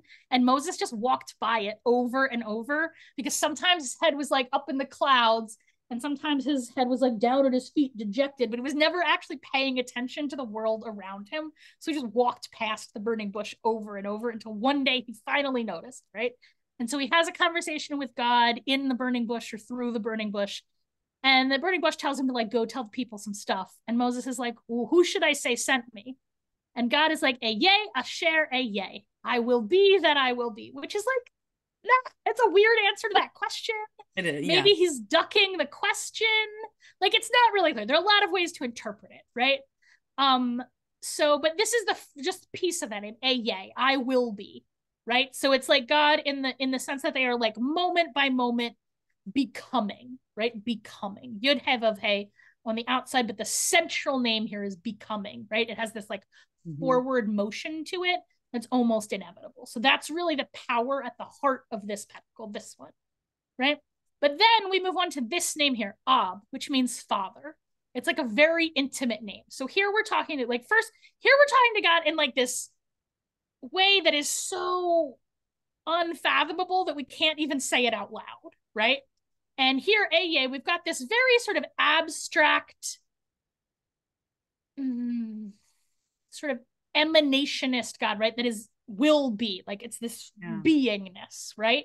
But now we've got this very sort of concrete, specific, like personal name, Ab, father, right? Like God loves you and wants to help you. That's the power we're calling here with this name, right? Now, around the outside, this is a little bit harder to read, right? There are many ways to interpret. And the most important thing, like it's not so important, in my opinion, that you have the exact correct interpretation. What's important is that as you write it, your intention while you write matches. I'm sorry, something's dinging in the background. I don't know what that is. Oh, I can't hear it at all. So you're good. Yeah. I forgot I had headphones on. I feel like an idiot. Right. So it's important that like what we would say in Judaism is that your kavana, your like mystic intention while you do the magic, it matches your kavat, your like ritual precision. So like whatever you write on the pentacle, what you're thinking about, what you're intending when you write it, it has to match. Right. So on Mather's pentacle, right, and there are many versions of this pentacle, and as I've said, like I don't necessarily think this is the least corrupt version, right? And I will say, remember I said I was working with a Hebrew manuscript? Well, instead of a letter, it has like a full word here. But I'm going to interpret this one as it is written. So it says Shin Reish He.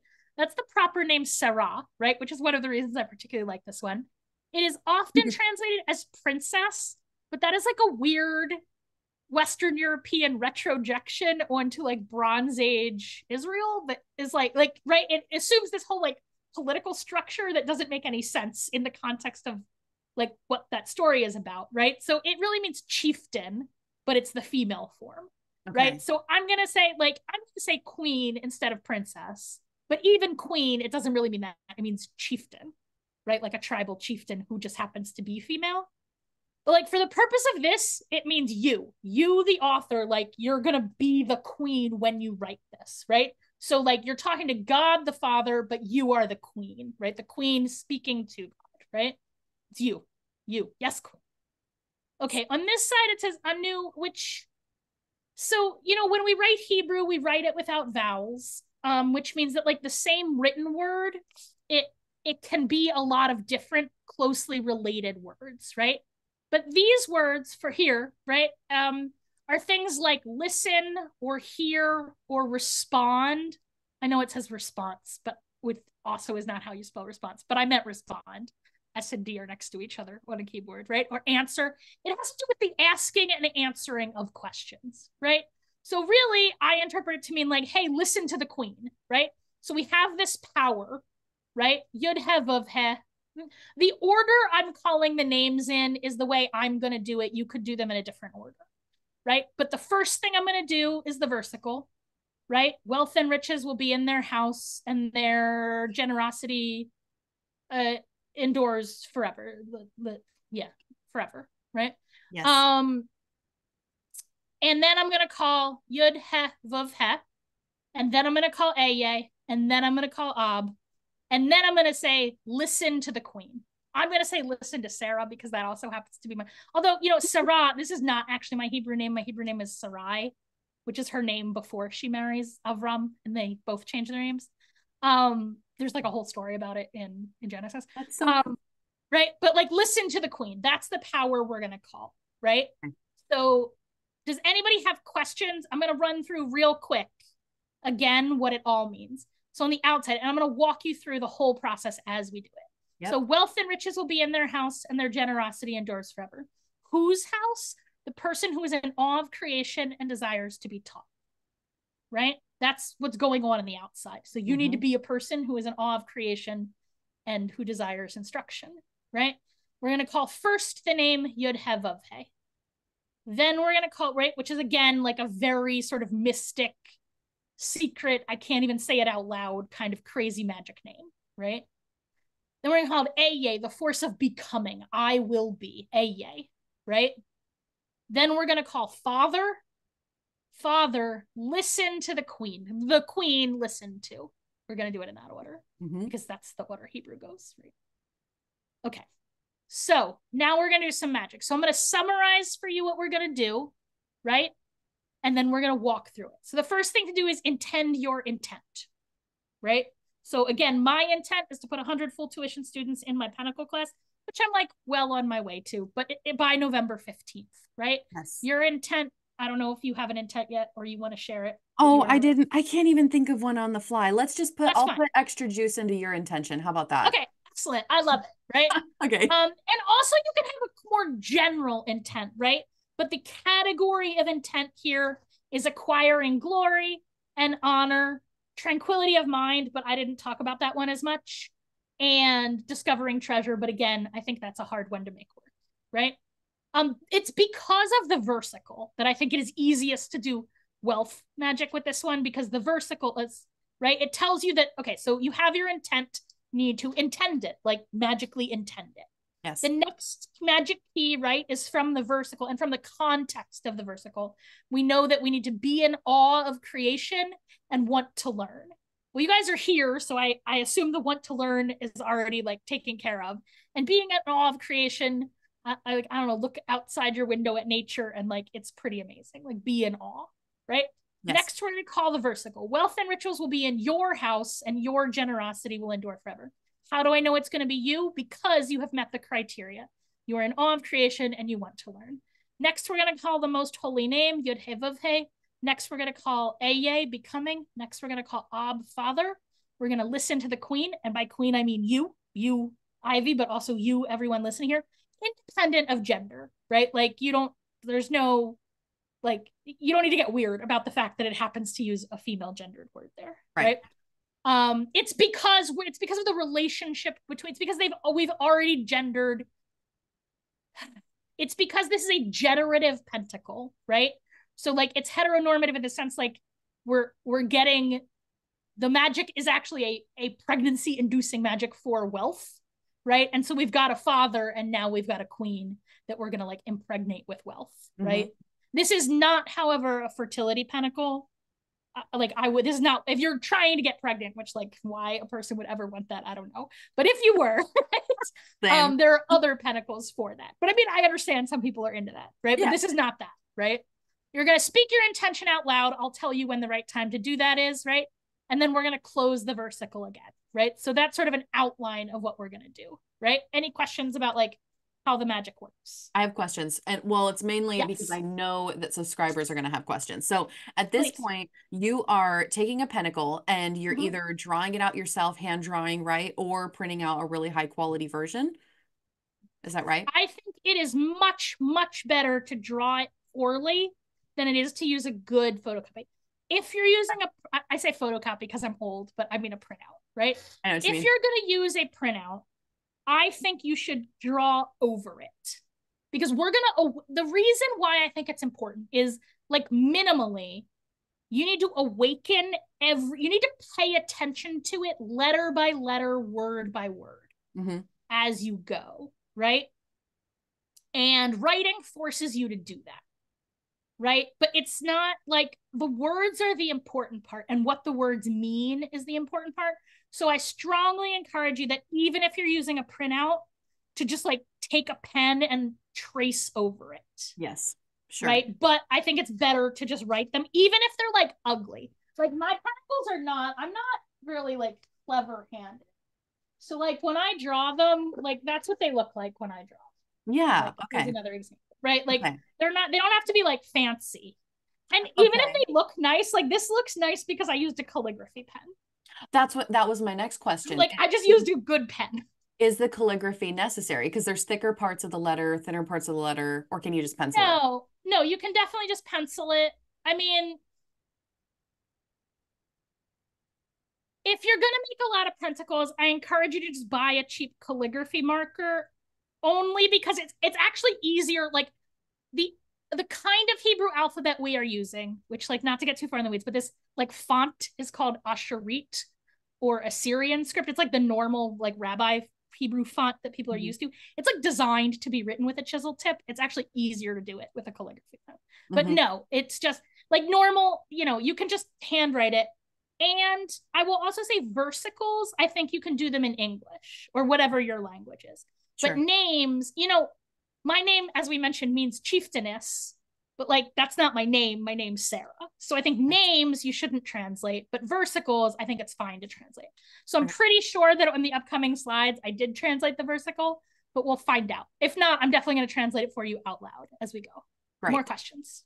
Okay, so you've got your pentacle drawn out, however you need to, and then at this point, you are chanting, right? It's a process of getting the pentacle in front of you and then chanting the proper things, just to make it as simplified as possible. Well, and also embody Yes. emotions. Yes, all of those things, but actually it's best to like start with the pentacle penciled out and then like write it, do the actual inking while you are chanting. Because you know, that pen, it is a wand which like channels your energy. Like you can't help, like if you're writing it, you have to pay attention to the words you're writing. Yes. Which is what you're supposed to be doing. So yes. it's better to be writing it while you are chanting. But if you're not doing that, you should minimally just like take your finger and point word by word as you go. Yes. But usually it is best to like, especially if you're like not Hebrew literate, it's or like me, you're just not clever handed. Like my English handwriting is also quite bad. It's better to pencil it out first. Yep. Okay. So it's like already there. Or you can again, sometimes I will like make a printout, especially for when I do this live, I give people printouts, but I print it out like really light gray so they have to trace over it. But again, it doesn't have to be pretty. Like it's okay if it's a little wobbly. Like it's the, let me think about how to say this. What's important is the word, in the sense that, remember I called it ideal magic. It's like the idea. The like it's a name, right? And so a name, you know, the sound of the word, the shape it makes with your breath, that's important. But even more important is just matching your intent to the word. Got it. If that makes sense. And writing it forces you to do it word by word, which I have found when people use printouts, no matter how many times I tell them to like point to each word, they don't. But if you're writing it, you have to, like, you can't help but it forces you to, broadly in magic. I know you know this, Ivy, but like in magic, you know, the magic energy, whatever we want to call it, like chi, it follows your attention. So if you're moving chi through your body, it's going to follow wherever in your body you pay attention to. When you're moving it outside of you, it's still going to follow your attention. And writing like deeply focuses your attention letter by letter on what you are doing. Right? Yes. So that's why I think you should write them by hand. Got it. All right. No more questions. Ready. All right. Excellent. Okay. So it's here on the screen. So if you're not writing it, you can try and do this by just like looking at it and pointing at your screen.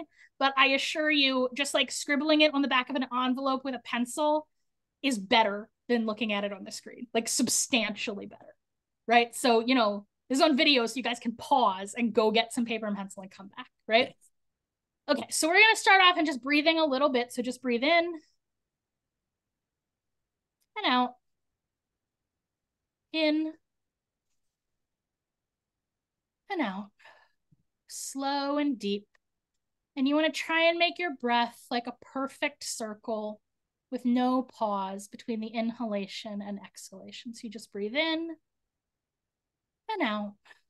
And as you breathe in, you're going to feel that life-giving oxygen permeating through every cell in your body. And as you breathe out, you're going to push out all the toxins, all the worry, all the fear, all the doubt, anything you don't need. So we're setting aside this time for magic, and nothing else needs your attention right now. So breathe in and out.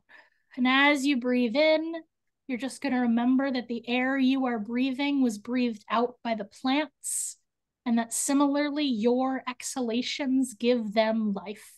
There is an eternal cycle of respiration that is uniting you right now with every other living thing on planet Earth. So you breathe in and out and just feel that connection. And then you're going to reach down, down, down, down through your spine and out through your bum, down, down, down into the center of the earth. And there you find that dark, cool, heavy yin energy, and you just pull it up, up, up through your body, cycling it through your body and letting it pool in your center, which is probably somewhere near your heart, but wherever feels right to you. Then you're going to reach up, up, up, up, up into the heavens, out, out, out, out to the outer reaches. You're going to grab a hold of that like scintillating starlight and bring it down, down through the top of your head, down through your face, down through your neck where it joins the dark energy. And they circle and swirl there in your center. And you are this pillar of light connecting heaven and earth. Right? You're going to breathe in and out. And next, we're going to work some magic in the name of Solomon, the Magician King. So we'll chant his name a little bit. So here's a chant I like to use. It goes like this. I invoke Solomon, Djinn master, temple builder. I invoke Solomon, magician and the king. So you can just chant with me. I invoke Solomon, Djinn master, temple builder. I invoke Solomon, magician and the king. I invoke Solomon, Djinn master, temple builder. I invoke Solomon, magician and the king. I invoke Solomon, Djinn master, temple builder. I invoke Solomon, magician and the king. I invoke Solomon, Djinn master, temple builder. I invoke Solomon, magician and the king. I invoke Solomon, Djinn master, temple builder. I invoke Solomon, magician and the king. We ourselves are magician queens, and we're going to work forward from here, from this state of power, moving forward. Which I do not have individual slides here. So we're going to start with our versicle, right? I'm going to go back to where the colors are, right? We're going to start with our versicle here, and we're going to know, right, that we indeed are people who are in awe of creation and who desire to be taught.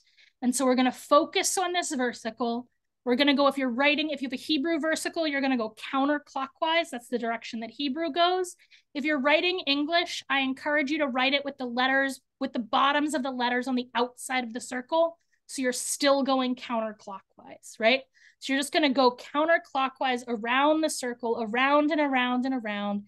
And we're just going to chant, wealth and riches will be in my house, and my generosity will endure forever. Wealth and riches will be in our house, and our generosity will endure forever.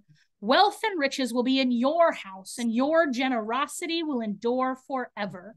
One more time. Wealth and riches will be in our house, and our generosity endures forever. Right? That's the power, and that's where we're coming from.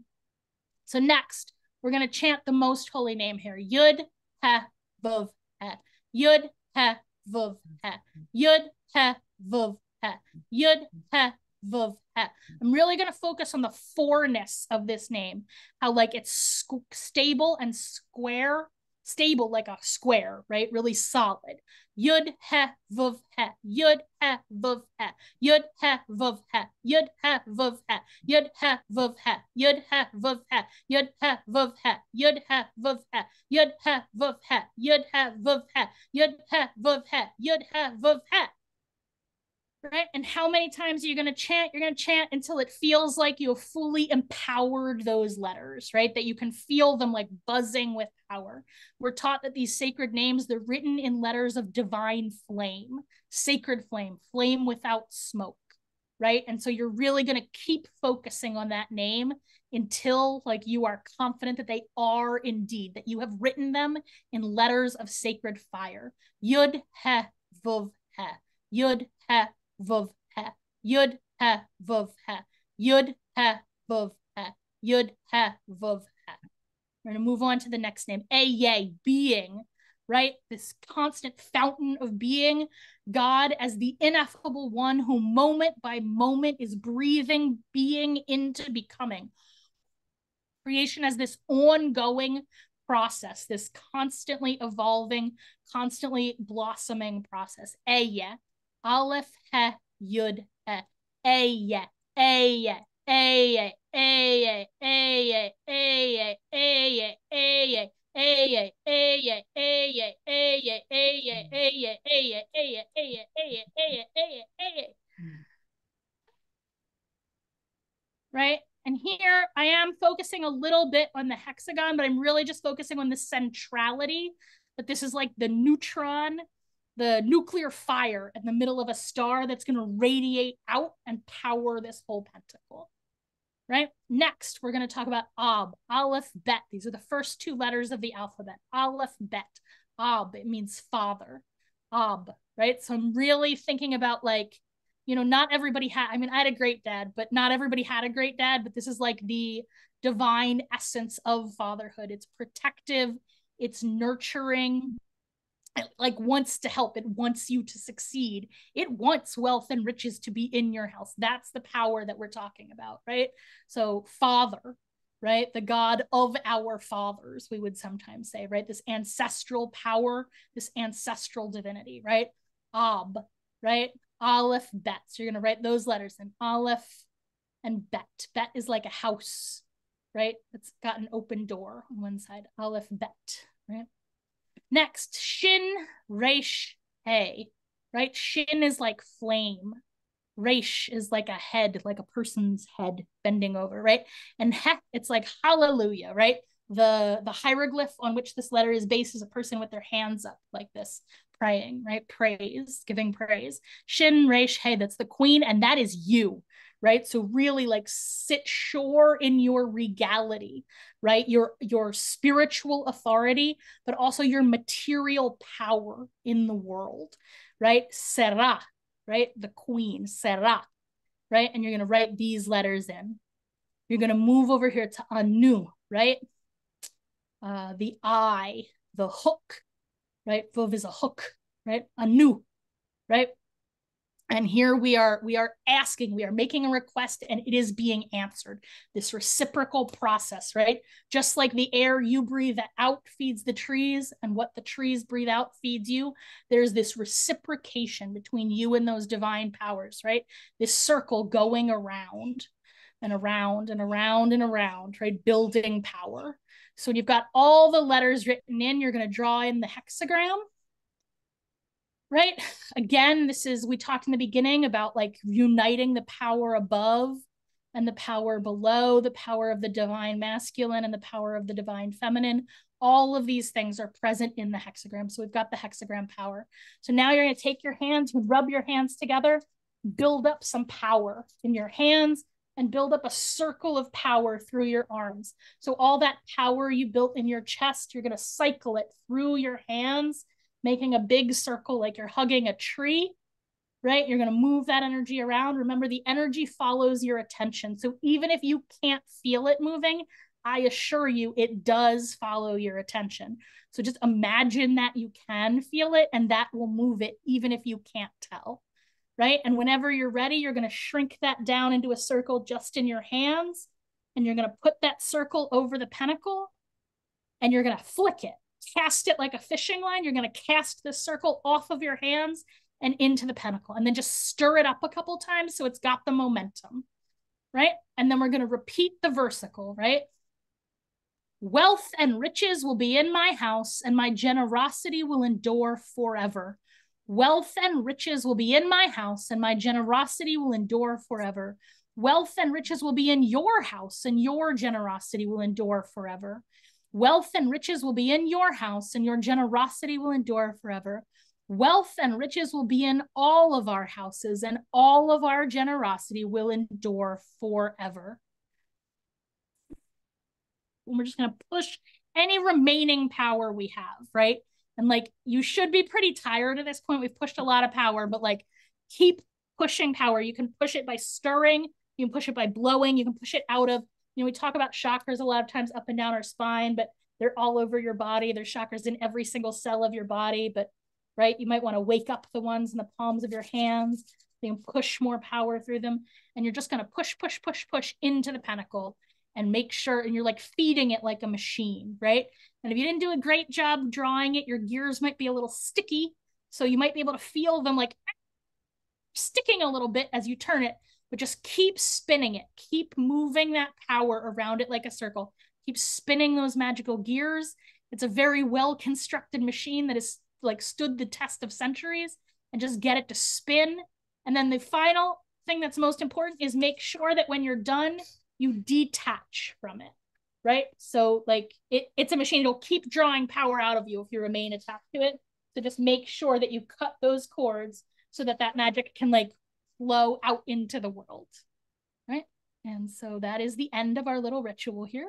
I was trying to chant along with you, and then I realized I wasn't on mute halfway through, and I was like, oh, fuck. Because I meant that was good. I was actually hoping you would chant along. Like, I heard you. It was good. I was like muttering to myself. And then no, I think it's great. So I'll tell you, when I teach, I tell people to like everybody turn their mic off. And there's like a little like use live sound from mute. Here's a pro tip. If you try and chant with people over Zoom, Zoom tries to suppress the noise. But there's a setting. There's a setting for people that's called like turn on real sound for musicians. You have to like dig through the settings, and that will turn off the noise suppression so you can chant with other people. I didn't know that. That's so smart. But there's a delay. So you need to make sure people understand that it's like a cacophonous chanting where like everybody's on their own beat, and that's okay. Yeah. Like you don't have to be like, there's different kinds of chanting power. And the one where you have to hit the same beat, it's real hard over Zoom because there's a delay. Yes. Which does not seem obvious until you're chanting. When I assure you, it becomes very obvious that there's a delay. Right? But just everybody chants at once. There's like a big cacophony. I love it. So hopefully everybody at home like chanted along. You can go back and like, if you don't feel like you put enough juice in, you can just do the whole thing over again. Like rewind the video and do it over again. Oh yeah, definitely. So what do you do with the pentacle afterwards? So after you've already drawn it, I mean, you probably can't just throw it away, right? So what do you? No. Okay. So let's talk about that. So first, let's talk about like what to do magically, but I'm going to address your throwing it out position first. Yes. So because it has holy names of power on it, like that is a person. Like it's an alive spirit person, and you don't throw people out like they're garbage. So even when you're like, I mean, you shouldn't throw people out like they're garbage. I understand in our culture sometimes we do, right? But right, it's a person. You have to treat it respectfully like a person. So the most traditional like rabbi thing to do would be to take it to a synagogue and ask them to put it in their geniza, which is a special kind of book coffin. And are they going to look at you weird when you do that? They definitely are, but they'll still do it. But you could also dispose of it in any respectful way. So I think burying it is best, right? But other options are, right, when you're totally done with it. So like after your wish has come true and you're done with the pentacle, right? You could just tuck it in like a Bible. That's a very traditional way to put it. I have like basically boxes for different intents. So I have like a wealth box that all my wealth magic goes in. So I would just put it in there, right? And like similarly, I have like a Mercury box basically where I put like all my like writing and teaching stuff. I just put it in there, right? Slip it inside a Bible, very traditional, bury it. Burning is not at all traditional, but I think as long as you do it like respectfully, like we also don't cremate the dead in Judaism, or we're not supposed to, but I mean, I do. Like my parents were cremated, right? Like, but like traditionally, like you bury holy names the same way you would bury people. So I think like burning is okay if you're approaching it in that like respectful kind of way, right? Okay. But obviously I am not a rabbi, and nor do I want to be, right? Yeah. But let's talk about like what you do with it while the magic is still in play, right? So you can roll it up and like put it in, I mean, depending how big you made it. If you made it real big, it's going to be hard to wear it as an amulet, right? Yeah. So if you want to wear it as an amulet, you should make them small, roll it up like a scroll, and like usually what we would do, like a traditional Jewish thing to do would be you roll it up like a scroll, wrap it in saran wrap so it's a little bit waterproof, and then you like put it inside like a pentacle or like a amulet case, which you Oh, can get anywhere. Like the craft store in the jewelry section will have little like bottle pendants yeah. that, I mean, and some of them are like obviously intended to have scrolls in them. They're not necessarily labeled scroll, but that's what they're for, Yes. right? But you could also just like tuck it in a pocket or something like that.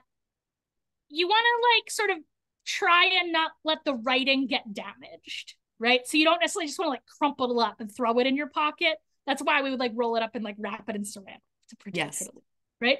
You could keep it on your altar where you could like put a candle. You could do like a novena candle on top of it and Mm-hmm. just burn a candle. Like, especially if you're a little concerned that you didn't get enough power into it, or if you made like a really big request, you could just sort of put a candle on it, right?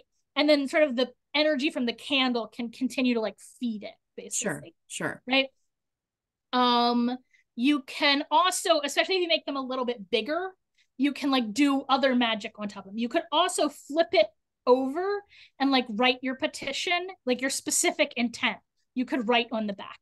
Test and make sure that like the ink's not going to bleed through and like mess up the writing Yes. before you do that. Something I really like to do, like a way to spend more time with them is to color them in. So let me see if I have an example of one that's I would colored. love to see. Okay, so first let me show this one. So I did not make this. This is Elizabeth Empyrean, who's like a professional illustrator. So Oh, this is one from stuff for that Hebrew manuscript we've been working with.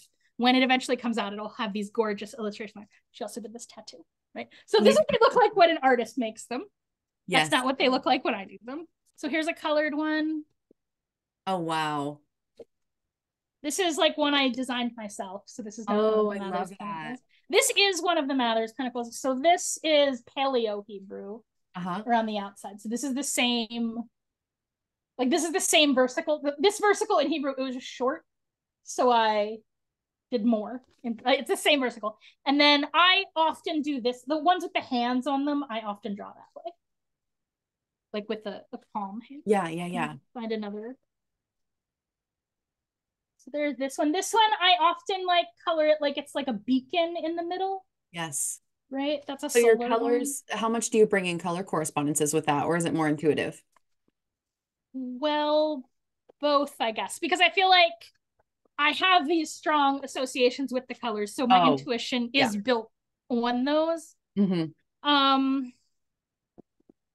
but they don't always match. In particular, like, okay, I'm not gonna just take a, so this what we just did was a Jupiter pentacle, but I'm Mm-hmm. not just gonna like color it blue, because why would I think color is such a like underused magical value. Yes. Like, I don't Same. understand why anyone does magic in black and white. Like, it's Yes. so easy to introduce color Agree. and it adds like so much extra power. Yeah. I wish I had. I'm just okay. So I'm in the process of like writing manuscripts. So I happen these are just like random I love ones. it. I'm trying to. I was hoping I had a version of this one colored, but I don't think I have one in here because I haven't been doing Mother's Pentacles much. Oh wait, is this no? But like here's one that's sort of similar, Oh, like wow. geometric, and so you can see like I'm pulling in a lot of different colors, right? Yeah. So this is a healing one actually. And so one thing that I remember I said about like the letters being written in holy flame. So I often color the versicles sort of like flamey, Yeah. right? But yeah, no. So I usually use colored pencil. Those are mostly colored pencil. Yeah. Yeah. Sometimes I color Wow. them digitally. Sometimes I do them with paint. This was so illuminating and Thank so you. fantastic. Thank you so much. You went above and beyond. Thank you for having me. I I had can't a lot of even fun. believe. Yeah, I had a lot of fun. You even brought a PowerPoint to our presentation or to our Yeah. conversation today. So I appreciate you. I know there's going to be a lot of people that really get a lot out of this conversation. So thank you. Awesome. So if people want to sign up, if people want to find you, Mm-hmm. witchlessons.com, right? That's the Witchlessons.com. name. Okay. So what I just did for that pentacle is like a dumbed down version of what I do for all 44 pentacles in the course. So if you like that, Like we don't ritual our way through every single one, because if we did, the lessons would be like 9 hours long. And Yeah. also, once you've seen a couple of them, they're all like, from a magic standpoint, that's how they all work. Like, it's Yeah. versicle, intent, and you just wake up the names. Like, they're all basically the same, right? But we go through all of them in like excruciating detail, actually much more detail than I gave here, right? So like lots of commentary on the names, all 44 of them. Plus, if you join this cycle, you get to see, I've mentioned a couple times, I've been working on this Hebrew manuscript called Sefer HaOtot, the Book of Seals. Yeah. Which is, I wish I had, I don't have here, but maybe I'll send you some Actually, can I share my screen again real quick? Yeah, yeah, of course. Let me show you what those look like. So here, actually. It should allow you to share screen. Okay, excellent. This is one that is similar to the one we just did. Why so do you can so see many tabs open? Sarah, what is going because on? I'm doing things. I mean, like, what? Okay, this is the PowerPoint I just did. This is the book I'm working on. This is the Hebrew of the book I'm translating. Oh my god. This image that I'm working on. Like, You're this is busy. what I'm doing. You're busy. And this is NPR because I was listening to NPR while I worked. Not to be all judgy about it, Ivy. Jeez. Oh, just a little judgy. No. Okay, anyway. So like this one is in principle similar to the one we just did, right? But you can see how it's got like so many more words on it. Yeah. Well, here's a fun fact. A lot of those words are in code. So like, let me find one that's coded. So like, it'll take a verse, right? And then it will make an anagram, or sorry, my brain turned off. When you take the first letter of each thing and you make acronym, I don't know why my brain refused to have that word. So it'll take like a Torah verse and make an acronym out of it and like build holy names out of those. Okay. And etc. So that's the text I've been working on now, right? Which has never before been, not only has it never been like translated into English, as far as I know, it's never even been published in Hebrew. Like I got scans from the special collections library that it's in, which if you do read Hebrew, the scans, I got them. They're just on there. So the National Library of Israel website has this is not in that library, but like you can see the whole thing. But this year, if you sign up for Pentacles class, you'll get access to that manuscript, like in the class, and it'll be published like eventually. I'm so excited for you. That's incredible. Ah, it'll be exciting. That is so cool. So Pentacle class, it starts the week after Halloween. Yep. Scholarships available. Here's what I will say: if you want to get a discount, the big I'm gonna send you a code for people to get 10% off. Oh, that's like so nice. They can put in the liner notes. But the biggest discount you can get is if you track down a current student. They have a code they can give you for 18% off, and they get a referral bonus. So track down a student. That's the way you get the cheapest. Yes. But also there's a scholarship if you need a scholarship. Yes. And then I also teach a year-long class called Introduction to Witchcraft, 13 Lessons in the Practice of Magic, which is really like, it's things that we did today that I glossed over. So like that beginning where we just like connected up and down, I appreciate that. Like, if this is the first time you ever did magic, I did not give you enough instructions to do that. Obviously, there's no or like casting a circle. I did not give enough instruction to do that. But those sort of like fundamental skills, I will teach you all of that in the course of a year. If you do your homework, you have to actually do the homework, right? And it'll really give you the skills that you can then take into any style of magic. So for people like us who've been practicing for a long time, like the fundamental skills that we just did in Solomonic magic are exactly the same fundamental skills that I would use in chaos magic or anything else. They're just like skills that you do. Yes. So that class is very much designed for beginners. Like you could come in with no background at all, but like actually easily half the people in that class are not at all beginners. A lot of people take it because they like want to see it from a different viewpoint, or I think a lot of us, you just get a little like stagnant and stuck in your practice, and you maybe just need somebody to like shake you once a month and make you do magic. Yeah. And so I think it's good for that as well, right? And you'll see a lot of different styles of magic. I try and like show you, I can't teach you everything because I don't know everything. I try and show like all different styles that I do. So some chaos magic, some like American folk magic, some ancient Greek magic, some Solomonic magic, like just a bunch of different kinds. I think I think my audience is mainly not necessarily beginner witches, but more intermediate witches that just they want more. They want Yeah, more than what's being put out there because there's so much beginner stuff. And this is one of those things that's perfect yeah, for a person like that, wanting yeah, to deepen their practice. Even if you end up not doing Solomonic magic in the long yeah. term, using these skill or learning these skills is so important to deepening your practice overall and I keeping agree. these techniques down, you know? So Yeah, yeah. I think so. And also, like, you'll meet a lot of other magicians. Yeah, Like, exactly. I'm very big on like making people work together with like other human beings. And there's enough people in the class that, especially if you live in like a bigger city, I can maybe even hook you up with somebody in your city to That's partner great. with, That's really right? cool. Because I'm a big believer. The single piece of advice I would give beginner magicians is to like get a co-magician as fast as you can. Yes, practice throwing energy at each other. Yeah, or Yeah, doing like something. there is Yeah. no substitute for like somebody that you can like share the same air as Yes, and like hold hands with while you do magic. I agree with that. Yeah, Yeah. for sure.